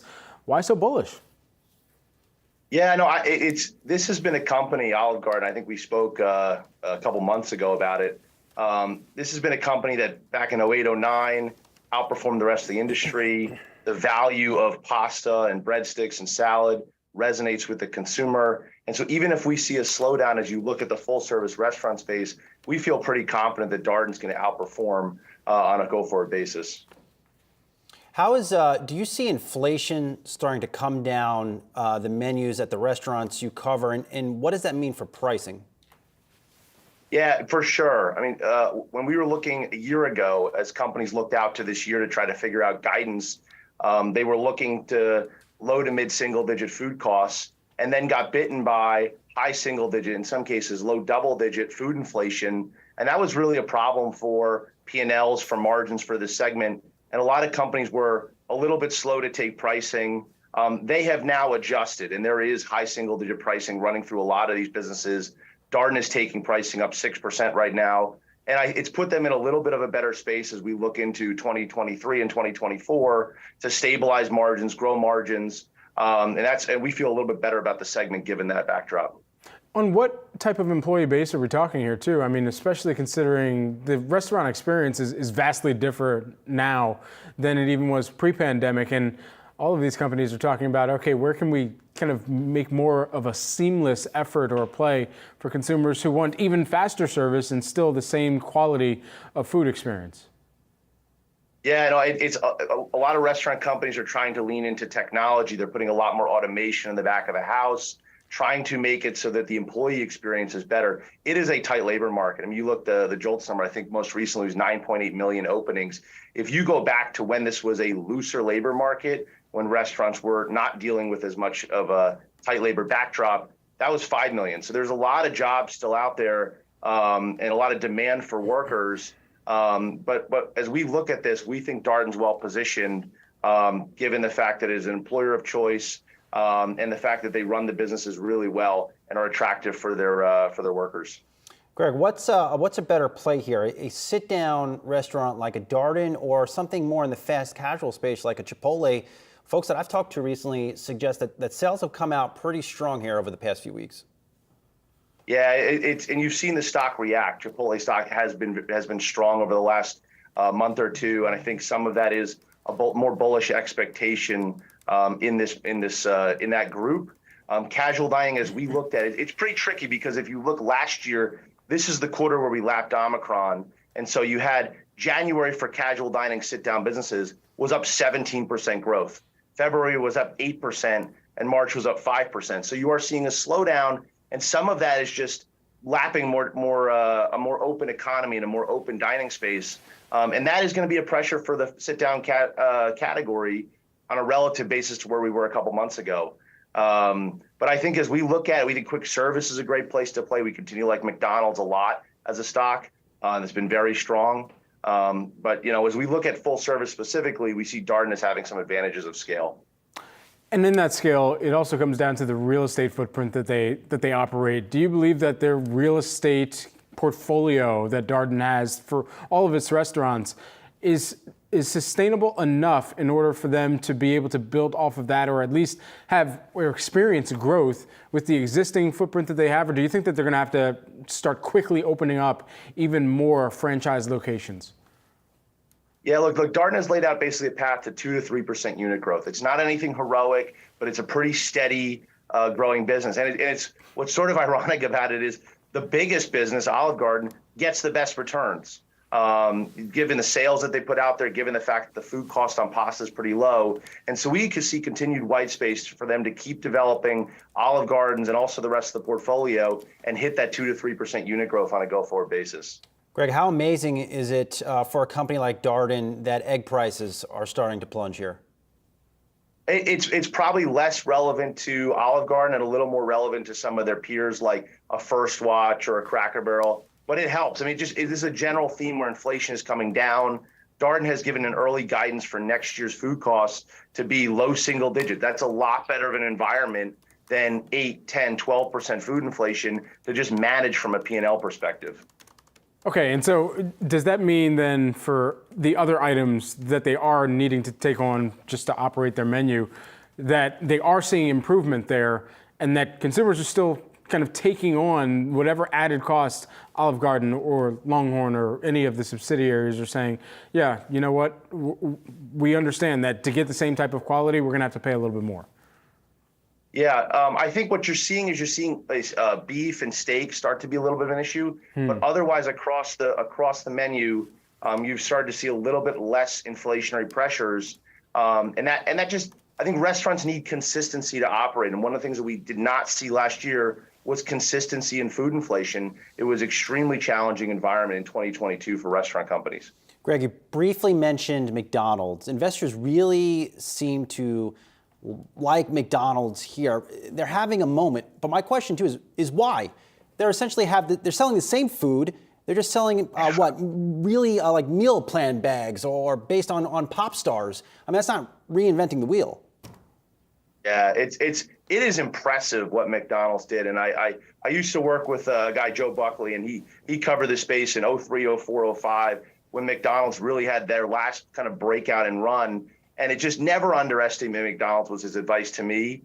It's surprising. This is a company that's doing $50 billion in sales on an industry that's 800 or 900 billion. That's a massive market share. And they continue to post very strong comps. They're operating extremely well. They've refreshed the entire store base the last 5 years. That matters to a consumer when they want to walk in. They want to see a clean restaurant, a restaurant that's up to date. They don't want to see a tired location or real estate. That matters to the consumer. All right, Greg, I'm officially hungry now. I'm actually looking at the menu for Olive Garden at this point in time, the Times Square one. Order me lunch. You know where I sit. I'm looking at the Tour de Italy. The Tour de Italy's been on the menu since I've been in elementary school, Greg. Shout out to my grandparents. There we go. Menu innovation. Did you guys go to Valentine's Day at Olive Garden? Did that happen? No, that did not happen. We didn't get invited. Nobody invited us, Greg. I know better. Yeah. All right. Guggenheim Partners Director Gregory Frankfurt joining us here today. And we've got some great interviews on tap here at Yahoo Finance later on today as well. Apple opening its first stores in India, but what does this mean for the future of the tech giant? Rochelle Akufo in the next hour is going to speak with an analyst from CFRA. Plus, a pulse check on the real estate sector. Rochelle will speak with the CEO of a real estate investment company backed by Jeff Bezos. You do not want to miss that chat. Ooh, and later on today, stay tuned for a 3 to 5 p.m. show with Shauna Smith and Inez Ferre. They're going to have a panel of experts ahead of the much anticipated earnings from Netflix. Stay tuned for that. For Brian Sazzi and myself, market coverage going to continue to move forward here. Here's a quick look as we ride out into the next hour. The major averages still in the red. Rochelle Akufo has you for the next hour of trading. Stay with us.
Welcome to Yahoo Finance Live. It's 11 a.m. on the East Coast, 8 a.m. on the West. I'm Rochelle Akufo. Here's a look at what I'm watching this morning.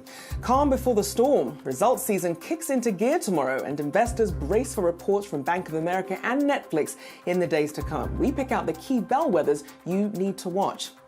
And Angry Birds happy shareholders. M&A activity was meant to fall off a cliff in 2023, but we've seen some big deals cross. Merck and Sega making moves today, but aren't these supposed to be recessionary times? We'll discuss. And Starships weren't meant to fly. But is the SpaceX really meant to list a big IPO next year? We look at a failed launch today and the future for a highly valued business. But first, let's take a look at the major indices as we head into this hour. A mixed picture here, the Dow just turning positive, but as you can see, relatively flat across the board. The Dow up just slightly, about 20 points. The S&P, they're up just very slightly, about 1 point there actually. The sectors they're weighing on the S&P communications and energy. Also taking a look at the NASDAQ, just barely in negative territory as well, down about 9 points. Let's also check in on the Treasury market. As we anticipate this slower growth in the economy, we're seeing all three in positive territory. The 5-year up there almost just over 2% on the day. The 10-year also seeing strong gains there, up 1.8%. And the 30-year, the longest term yield there, up 1.5%. Well, let's turn now to our top story, which is earnings season now in full swing. With a shaky bank backdrop and cautious economic mood, let's take a sector-by-sector look. Here with more, Yahoo Finance's Brad Smith. Hey, Brad. Hey, Rochelle, great to see you here. As we kick off another trading weekend, you know what that means. Yes, the earnings season rolls on. Of course, we had some of the big banks plus Delta Airlines and a little bit of a shock drop from American Airlines last week. But now this week, we're zeroing in on a few big names here. I've got the NASDAQ 100 pulled up as one of the themes is going to be the early tech trade, and particularly some of those are Dow components. Now, IBM is going to be one of those companies that we're going to be watching for later on this week. As of right now, kicks off this week down by about 0.2%. But one of those other big names is going to be Netflix as well. That one, of course, within the NASDAQ 100. And for Netflix, we're actually be looking for revenue to come in at about $8.18 billion with EPS coming in at $2.89. That's some of the expectations, some of the key themes, of course, to keep a close eye on as the company has already started to enact some of the cost mechanisms for themselves as it comes to pricing tiers,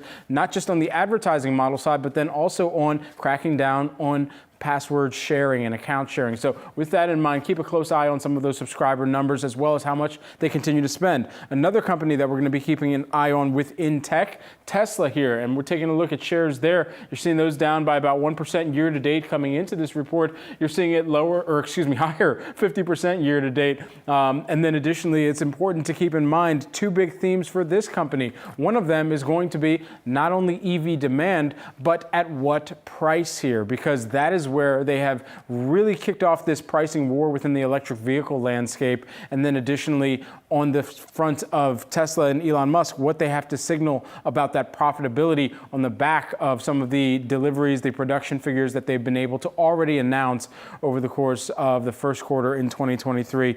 The expectations there, just briefly, 23.43, we'll round it off, $2 billion is what they're expected to see in revenue based on consensus estimates from Bloomberg. And then additionally, EPS, that expected to come in about 86 cents a share for Tesla, which would represent a move higher on the EPS front by about 2% year over year. Also going to be keeping close tabs on the banking sector as well here, which I know you're going to be talking a little bit more about, but just to preview Bank of America, we're going to have a little bit more of a deep dive on this later on this week. That's actually expected to see two big themes to really pull through for it. Look for retail, look for the health of the consumer. Of course, as we've gotten even more of that commentary about the health of the consumer and the resilience of consumer accounts, we've already started to see that come through from companies like JP Morgan. But in this particular case, what makes Bank of America that much more important is it being perhaps the largest consumer-facing type of bank. And so with that in mind, continue to keep an eye on Bank of America shares. The expectations there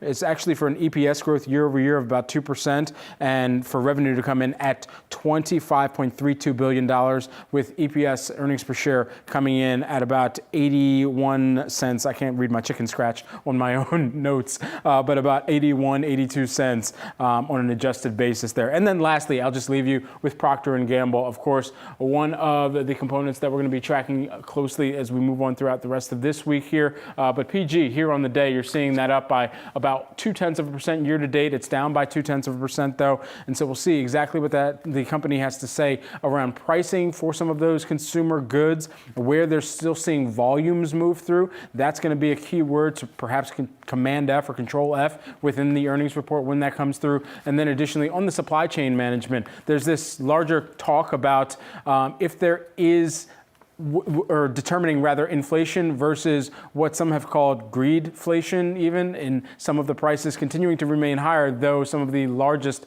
impacts of the supply chain that have impacted prices in the past have mitigated themselves. So it'll be interesting to see where some of that risk has abated, at least for Procter & Gamble, and how that sets the tone for some of the other CPG companies out there, Rochelle. A really interesting look at how all these indicators will add up as we look at the health of the economy and the health overall that we'll see with earnings season. Great stuff there for us, our very own Brad Smith. Yeah. Well, the banking sector in the midst of its first earnings season following regional bank collapses. But could fears over financial system stability and credit availability actually work in the Fed's favor? Here with more, Ben Laidler, eToro Global Market Strategist. Good to have you on, Ben. So break this down for us, because this could effectively be seen as another form of tightening that lets the Fed sit back a little bit here. I think that's exactly right. I think financial conditions are tightening. I think the banks are going to be doing the Fed's work for it. We're not saying there's a banking crisis, but we have lived through a scare, and I think that means a couple of things. I think deposits are leaving the system. They're being attracted into money market funds by the 5% rates that are on offer versus the sub 1% you get at your bank. That predates SVB and the recent banking scare. So I think that's going to continue, and you've absolutely seen that even with the results from the big banks. Secondly, I think there's going to be a regulatory crackdown. I think that's absolutely inevitable. And I think thirdly, the smaller banks have seen the worst of these sort of deposit outflows, are going to see the worst of this regulatory crackdown. But I think regardless, everybody is going to be lending less going forward than they might otherwise have done. And lending standards were already tightening. So again, I think this is just, we've already got the lagged effect of 5% interest rates. And now on top of that, we've got banks which are going to be lending less. And that combination is going to slow the economy and slow earnings, which we really haven't seen yet. So then, is it too soon to say that the banking crisis is over? I don't think we've had a banking crisis. I think we've had a banking scare. I think this is an issue for individual banks rather than the system. But there are real macroeconomic consequences, as I say. I think the system as a whole will be lending less than it would otherwise have done. That's going to feed through into the real economy. That's going to particularly hurt, some segments, commercial real estate, small caps, but it is going to have a broader macro impact. And I think the way to think about it is this is the replacement for an extra 50, 75 basis points of Fed hikes, which we now won't see. And we mentioned some of that hangover from, as you call it, a banking scare, the IMF looking at it as a banking crisis. But really, as you look at tighter lending conditions, really feeding into this slower global growth story as well, are there some signs that we should be watching for? You mentioned small caps there, how it's going to play out for them. Yeah, absolutely. The stock market's not the economy. There are some segments of the market which are the sort of canary in the coal mine, which are, particularly sensitive to this tightening of lending standards, to the slowing of the economy. Commodities, I don't think it's any surprise that that's the worst performing asset class this year, particularly sensitive to the slowdown in growth. Small caps, they're still up for the year, but they've absolutely lagged. Again, that's no surprise. Very domestic, carry a bit more debt, less diversified. Industrials, these are the bits that I think are particularly sensitive to this slowdown. And on the flip side, there are things like tech, things like healthcare, which are pretty defensive, are very big in the stock market, but somewhat less big in the overall economy. So then when you add up some of this tightening that we're going to see, the banking scare, how are you seeing that, or how are you expecting to show up in some of this earnings commentary as we get into the thick of earnings season? So I think this is going to be another less bad earnings season. I think the reported numbers are going to look pretty good, and we're all going to breathe a sort of sigh of relief. I mean, GDP growth in the first quarter was something like 2.5%. It was pretty good. Expectations were cut a lot into earnings season, and 40% of US earnings come from the rest of the world, which has seen a particularly good sort of rebound here or very low level. So I think the reported numbers are going to look very good. My fear is what comes next. And I think the guidance is going to be a little bit more downbeat. In some ways, I actually think this reporting season is going to be a little bit of a head fake. I think the best results are going to come from the small caps, the cyclicals, the consumer discretionary names, the ones that are maybe going to suffer the most in the economic slowdown, which I think is inevitably coming. And so then a lot of people obviously wondering what the Fed is going to do. Markets seem to be bracing for, a very quick pause. You're expecting one final, what you call an insurance hike from the Fed on May 3rd. Fed Governor Waller, though, signaling he wants the Fed to go further to bring down inflation. How do you position yourself, and why do you expect just that one more hike in May? Right. I think we've broken the back of inflation. We've core PCE, under 5%. We producer prices, under 3%. A lot of the coincident or leading indicators, Zillow rents or services prices paid PMIs, they're all, significantly lower than what you're seeing in the reported sort of CPI numbers. So, yes, the Fed may want to take one more insurance hike, but I think the combination of this sort of lagged impact of 5% rates plus what we're now seeing of these tightening lending conditions in the banking system, I think that will accelerate the fall in earnings and GDP. That may sound like bad news, but I don't think it is for stock markets because they're forward-looking. I think they're going to look at that inflation fall. They're going to look at the fact that interest rates can be cut earlier. And I think it takes markets up, led by those longer duration sectors which are most sensitive to lower inflation and lower interest rates. So big tech, defensive healthcare names, and other asset classes which are long duration, like bonds and like crypto. I think that will be the leadership. I think it'll be the more cyclical, more economically sensitive bits of the market, which we just touched on. I mean, the commodities and small caps, which will lag here. Certainly a lot to keep an eye on there. We do appreciate you joining us this morning. Ben Laidler, eToro Global Market Strategist, thank you for your time this morning. All right, time now for our trending ticker, Roblox in the red. The video game company seeing its shares slide after releasing its metrics report. The company showing average bookings per daily user, which is an indication of its revenue, is set to decrease year over year. Average bookings per daily user is how Roblox tracks its Robux in-game currency, which users can spend on their in-game characters or on features. You see there the stock being punished, down more than 13% right now.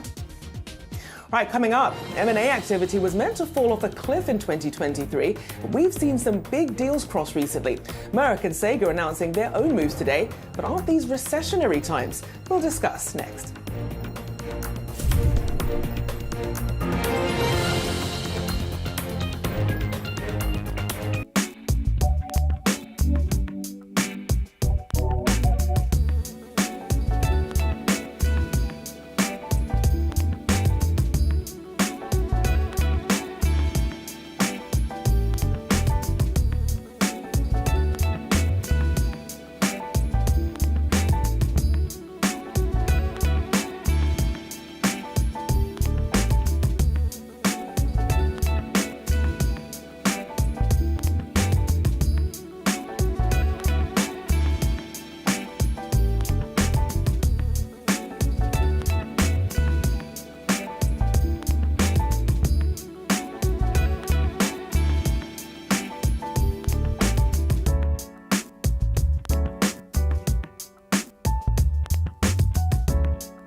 Global mergers and acquisitions volumes off to a rough start in 2023, seeing a 48% drop year over year in the first quarter.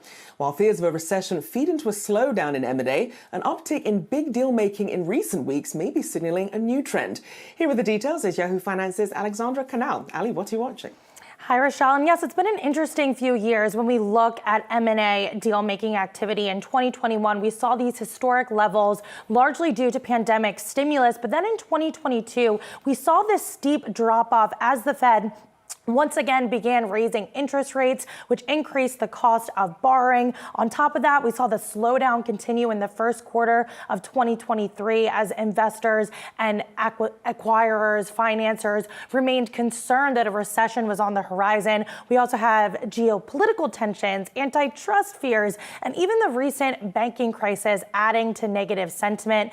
M&A volumes in the first quarter were down 70% in Europe, 44% in the US, and 29% in the Asia-Pacific region, contributing to the lowest level of M&A activity that we've seen in more than a decade. That's according to a Reuters analysis. However, as you alluded to, there are signs of optimism that deal volume could increase this year, and we've already seen pretty sizable deal making to support that. Late last week, it was reported that Sega Sammy, the Japanese maker behind Sonic the Hedgehog, was nearing a deal to buy Rovio, the maker of Angry Birds, for about $1 billion. There's been deals in the healthcare sector with Merck buying Prometheus Biosciences in an all-cash deal valued at just under $11 billion. And then in the media world, we saw Endeavor, the owner of UFC, acquire WWE in a deal estimated at just over $9 billion. And within that media space, there have been reports that Paramount is possibly exploring selling all or parts of its business as it refocuses its streaming strategy. Other possible deals revolve around the energy sector, with ExxonMobil reportedly eyeing Pioneer Natural Resources. So there are signs of life, even if deal making has significantly slowed over the past year or so. So then, in terms of momentum then, which sectors do you think will continue to see greater M&A activity in their year ahead?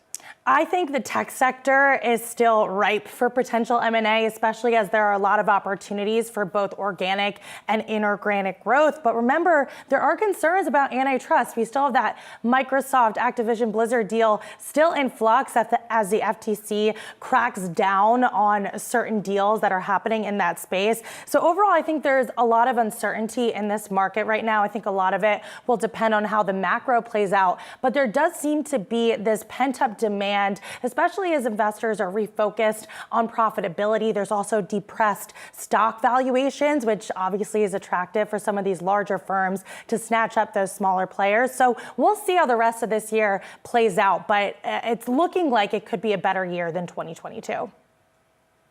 Certainly deals to be had. We'll have to see if the Biden administration, though, not looking like they like all of these big mergers and acquisitions, though. Ali Canal, thank you so much. All right, stay with us. Coming up, the push towards India. Apple's revenue growth in the world's biggest democracy should catch the attention of shareholders. This as it expands its footprint there. We'll have the details next.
It's a big week ahead for investors. Lots of earnings news. Of course, you've got the latest check on the health of the housing market and your taxes.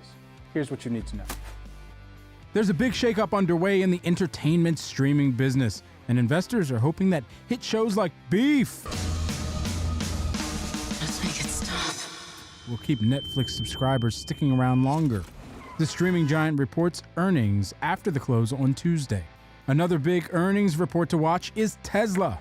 The company is set to release its financial results after the close on Wednesday, and we'll see whether Elon Musk's aggressive price cuts are hitting Tesla's profit margins. After recent volatility in the banking sector, many of the big banks kick off earnings season as well. Stay updated with Yahoo Finance as Goldman Sachs and Bank of America share their quarterly results. We'll get the latest housing numbers on Tuesday with housing starts and building permits. The market for new home building is expected to soften again. And on Thursday, existing home sales come through. And Tuesday, the 18th, is the deadline for filing your federal and state taxes. But because of severe winter storms, most of California and parts of Alabama and Georgia, they get an automatic extension until mid-October. Let's take a look at how Apple shares are faring and having a good 2023. Could a new growth push lead to more upside? Fresh sales data out of India making clear why the drive into the nation is becoming so important to the tech giant. Revenue grew by almost 50% in the year through March, from $4.1 billion to $6 billion. That's according to reporting from Bloomberg News. Well, Apple's strategic shift starts with its first retail stores opening in Mumbai and New Delhi this week. India has been highlighted as a potential hub for growth and signifies something of a shift away from its reliance on China. Joining us now is Angelo Zeno, CFRA Research Senior Equity Analyst. Thank you for joining me this morning. So we know that Tim Cook bullish on India, not just from the retail perspective, but also on the production side. How big of an opportunity does India offer on both fronts here?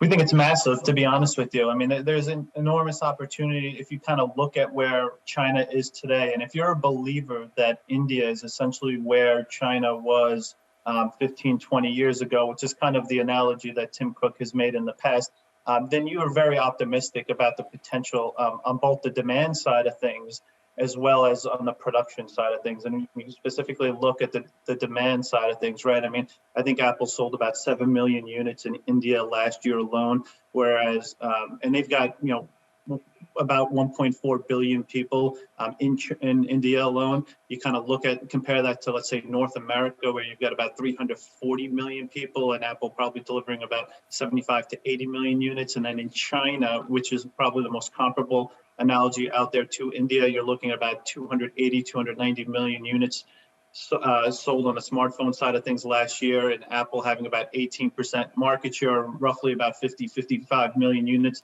That 77 million unit number has significant upside potential here, we think, over the next decade to go, which makes you, which kind of is understandable why Apple is so bullish about the opportunity in India, specifically on the demand side of things. But so what should people keep in mind, though, context-wise, when they do compare the Apple-China relationship to the Apple-India relationship? Yeah, I mean, listen, I think investors first off need to know that this isn't going to happen overnight, right? I mean, this is, we're talking about the first 2 retail stores opening up here. But I think what's most important is the fact that the reason Apple was so successful, we think, in China was, one, the retail footprint that they gained over the years, but also the wealth effect within China. And that's what you're going to see in India over the next 15 to 20 years, we think. This is kind of a market that's still a very emerging market in nature. So over time, as you kind of see that wealth effect take place within India, that represents an enormous opportunity for Apple, which kind of exclusively operates at the high end of the market, right? So as you kind of get that take place over the years, that's going to lead to more market share gain potential for Apple, which today still has less than 5% share of the India market. So definitely lots of growth to be had here. I want to talk about, you have a buy rating on Apple, a 12-month price target of $165. Why do you still like this premium valuation, despite some of these macro headwinds that we see coming down the pipeline? Yeah, I mean, listen, I think, when you kind of think about some of the macro headwinds out there, it's really interesting because as we kind of go over the next couple of quarters here, a lot of those headwinds we actually think are going to start to alleviate because of some of the easier comparisons out there. And, as you kind of go into the second half of the year, clearly you're going to lap some of those supply constraints that they witnessed a year ago. You're going to lap against some of the tougher Forex numbers that they had to witness a year ago. And, think about Apple's numbers would have been significantly better a year ago, if not for some of those Forex headwinds. And of course, on the services side of things, we saw a number of gaming China related headwinds as well. So we think that we are going to hear a lot of potential acceleration of growth as we go through the calendar year here this year because of some of the easier comparisons, because of the Forex, and because of the fact of those supply constraints from a year ago. And as a result, I think at the end of the day here, this is a company where you start seeing accelerating growth into the rest of the year. It should kind of sustain some of the more elevated multiples we see in the stock. And then as you go into 24 and 25, the opportunity over there, we think, continues to be potentially on the foldable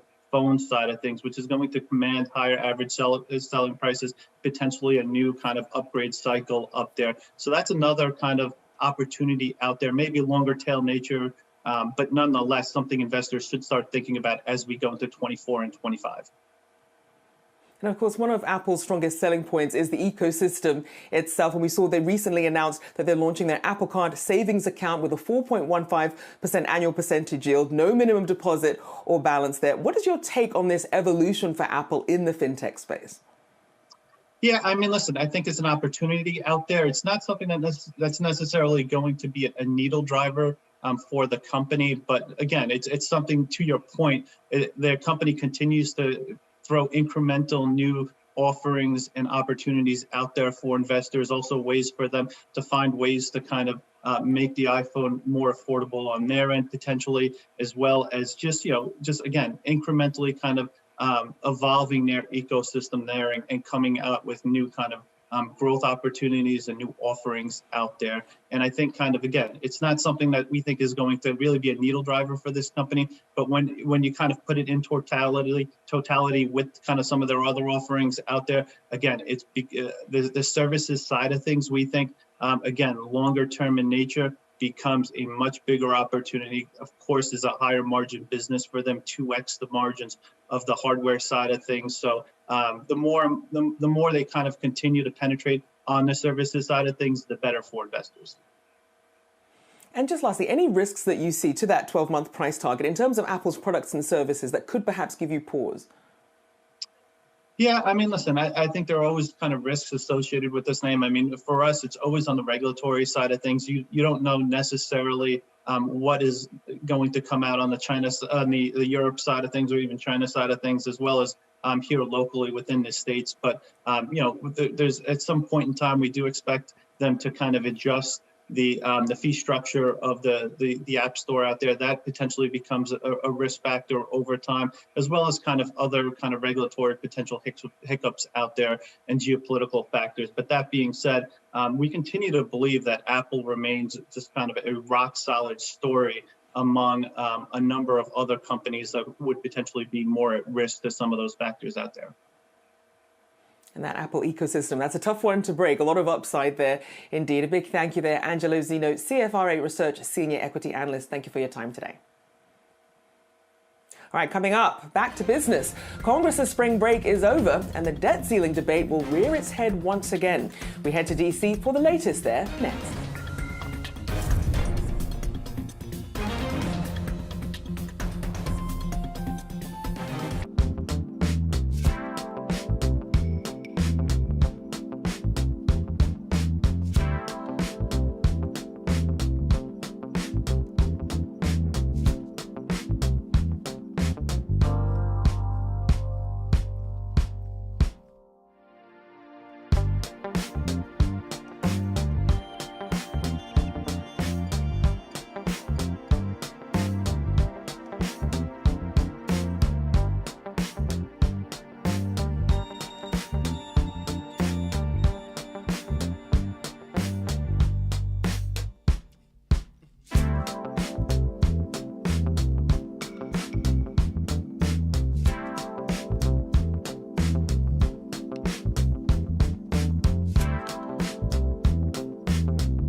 Speaker Kevin McCarthy is ramping up the drawn-out debt ceiling battle as major consequences for a misstep loom.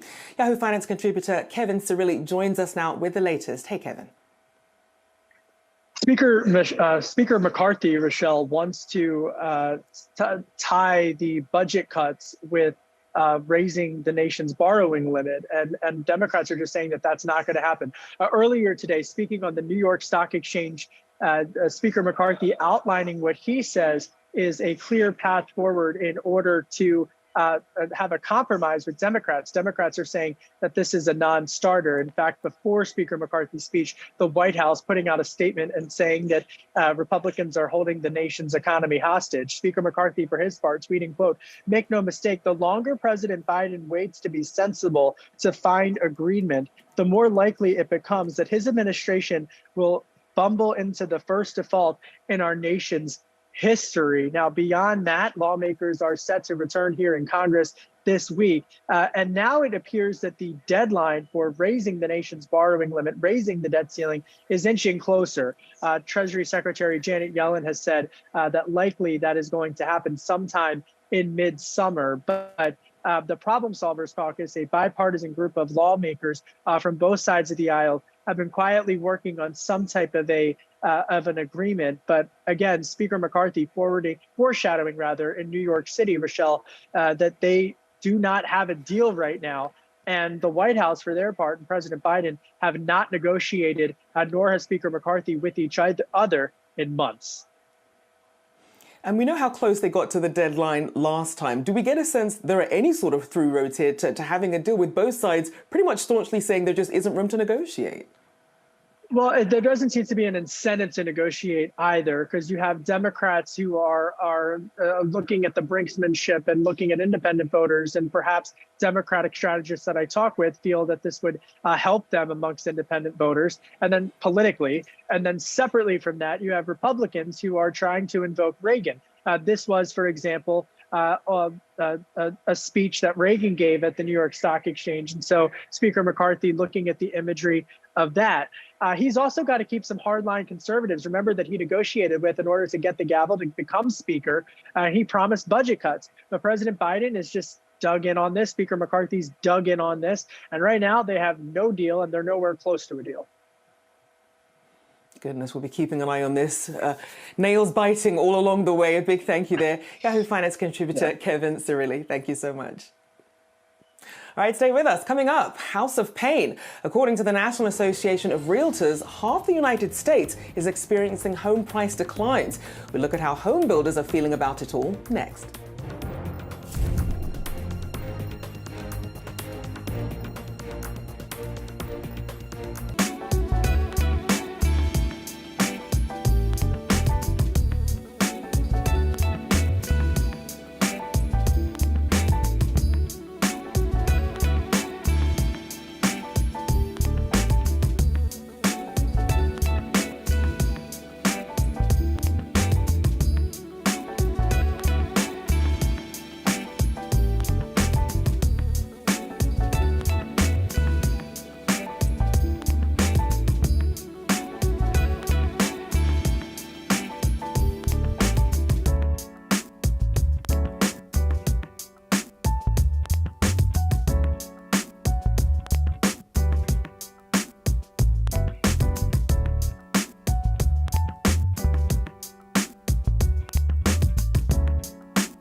Housing prices are in focus with our chart of the day. New data from Zillow showing that America's home price correction is fizzling out fast. 76% of all regional housing markets posted a month-over-month home price increase. Those are the blots that you can see there in blue. Just 23% saw house prices fall. Those are the orange and red areas. Prices are surging in the East and Midwest, while declines are focused in the West and Florida. The overall positive trend for home prices is a big change from 2022. Last year, spiking mortgage rates sent housing sales plummeting, driving down prices nationwide and sending markets into price correction mode. Now, 2023 has brought some relief, with mortgage rates dropping slightly. When coupled with a more demanding spring market and a tight inventory, we're now seeing fewer price cuts and a more stabilized market.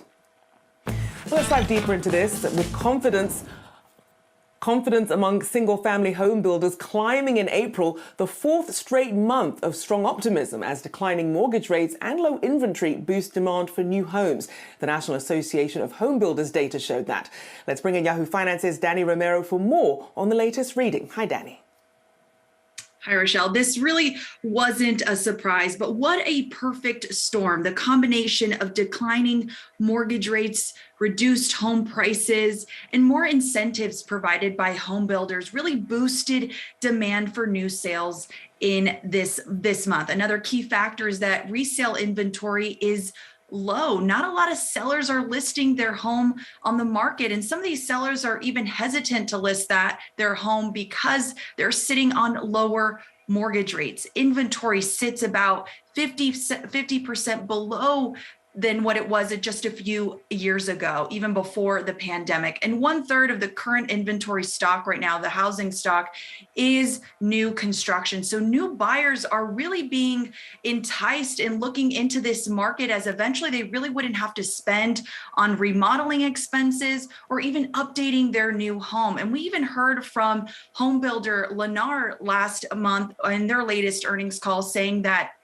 they're really bullish. They're anticipating that orders for new homes will go up this month, in this quarter, and the company also is increasing their incentives to get more sales out the door. The National Association of Home Builders says, though, that there is some pessimism around building materials. Those costs have gone up for home builders. So really not looking good on that side of things. But looking ahead, the sales expectations grew this month. And not only that, but the confidence among home builders across all regions in the U.S. looks pretty good. On Tuesday, we will get more housing data that could provide us more insight on the construction side of things, Rochelle. I mean, this is a great development. I mean, for people who've been trying to get into the housing market, who've been stuck in these high rents, at least seeing some opportunities. But then when you factor in things like the higher interest rates, as well as some of these potentials for some of those costs of construction materials coming in, are they actually going to be getting a good deal at this point? I mean, I think that's a wait and see type of question. I mean, we have seen mortgage rates really on the downswing. I mean, they're sitting at 6.2%. And just a few weeks ago, they were up towards that 7%. So we're really seeing some enticement there. And the fact that, like I said, in the new home market, there are a lot of incentives. I mean, Lennar, home builder Lennar said in their earnings call, they are slashing home prices. And once that happens, that really entices a potential home buyer to say, you know what, maybe this might be a good option for us, Rochelle. But again, it's a wait and see type of thing. But it also could be another thing is that we are in an elevated interest rate market too. So potential home buyers could be looking at that as well, that maybe, okay, the mortgage rates are on the downswing, but how much low will they go, right? And so that's still a question up for debate, Rochelle. Well, certainly at least some early signs that there could be some potential for people trying to get into a home at this point. A big thank you there to our very own Danny Romero. Well, for investors who want to get in on housing investments, the big price tag on real estate can be intimidating. But outright buying property isn't your only option. You could invest via a REIT, or real estate investment trust. Now, that's a company that invests in and manages a variety of real estate assets. Investors purchase the shares much like they buy into a mutual fund and receive dividends. Enter Arrived Homes, offering a new spin on real estate investing. The Bezos-backed startup allows investors to buy shares of individual properties, so you can be more selective about which properties you're putting money into. Arrived is also a private company, unlike a publicly listed REIT. Joining me now, Ryan Fraser, Arrived Homes co-founder and CEO. Good to have you on the show, Ryan. So for people who are looking at this home builder data coming in here, thank you.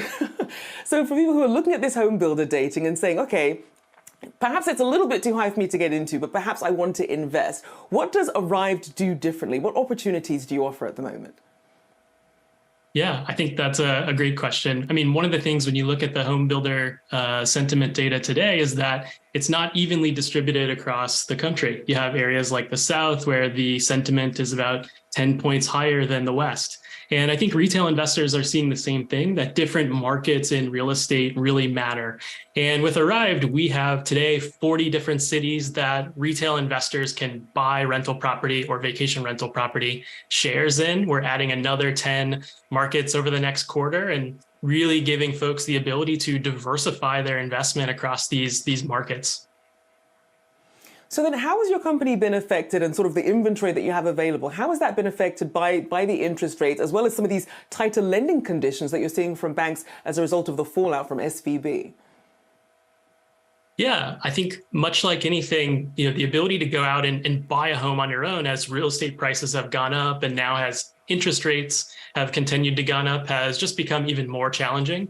I think more and more people are realizing that there could be alternative paths to building home equity in the traditional sense. And so we saw for the first quarter of the year that we had the all-time highest investment activity of retail investors coming in and investing about $20 million into rental properties and vacation rentals across the country. And we're about up 50% quarter over quarter. And I think there really just is that strong demand, as you've seen that the stock market and other asset classes have seen more volatility. Retail investors are looking at something like real estate that has been very stable over the long term as a way to both preserve wealth, but also to generate returns through rental income or property appreciation. And as we look at that dividend range on the screen, they're between 2% and 15.1%. Talk about the types of homes and the regions where you can really see the higher ends of those dividends.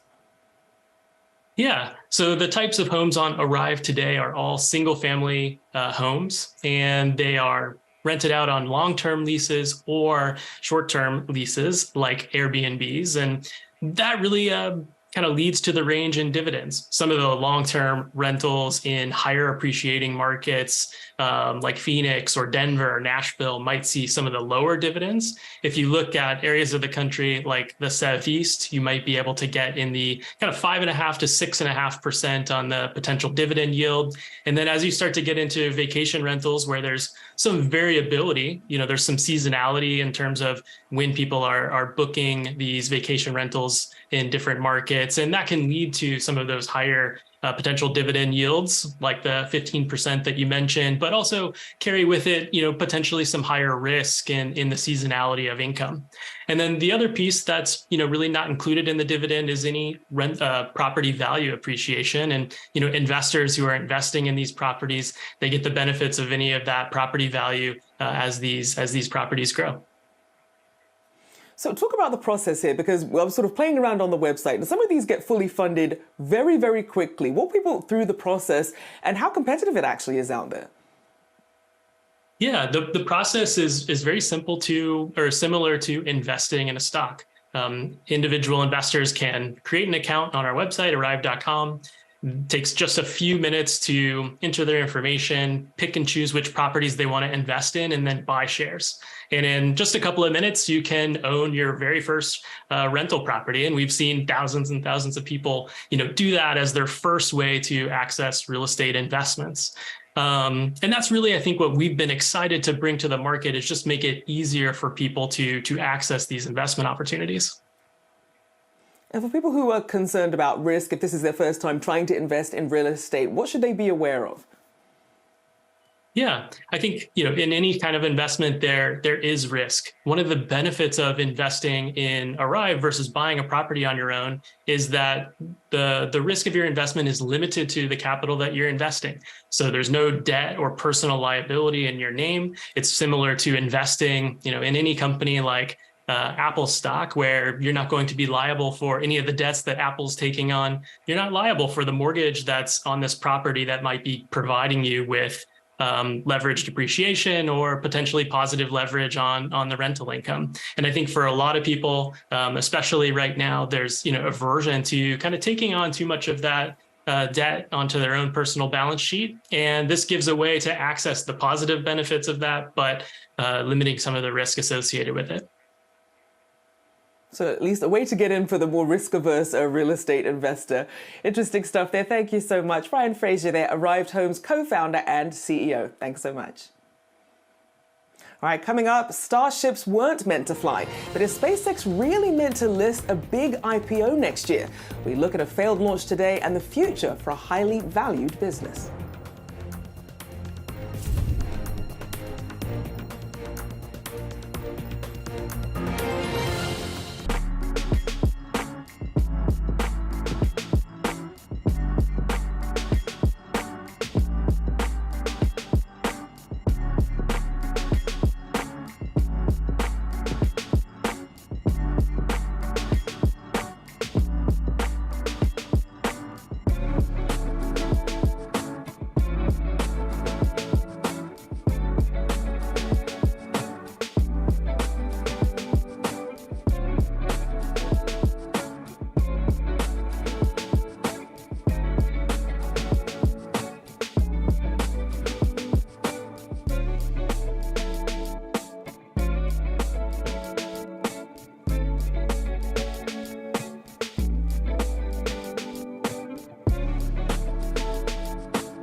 SpaceX keeping its Starship rocket grounded, postponing its test flight just minutes ahead of the scheduled launch time after running into an operating issue.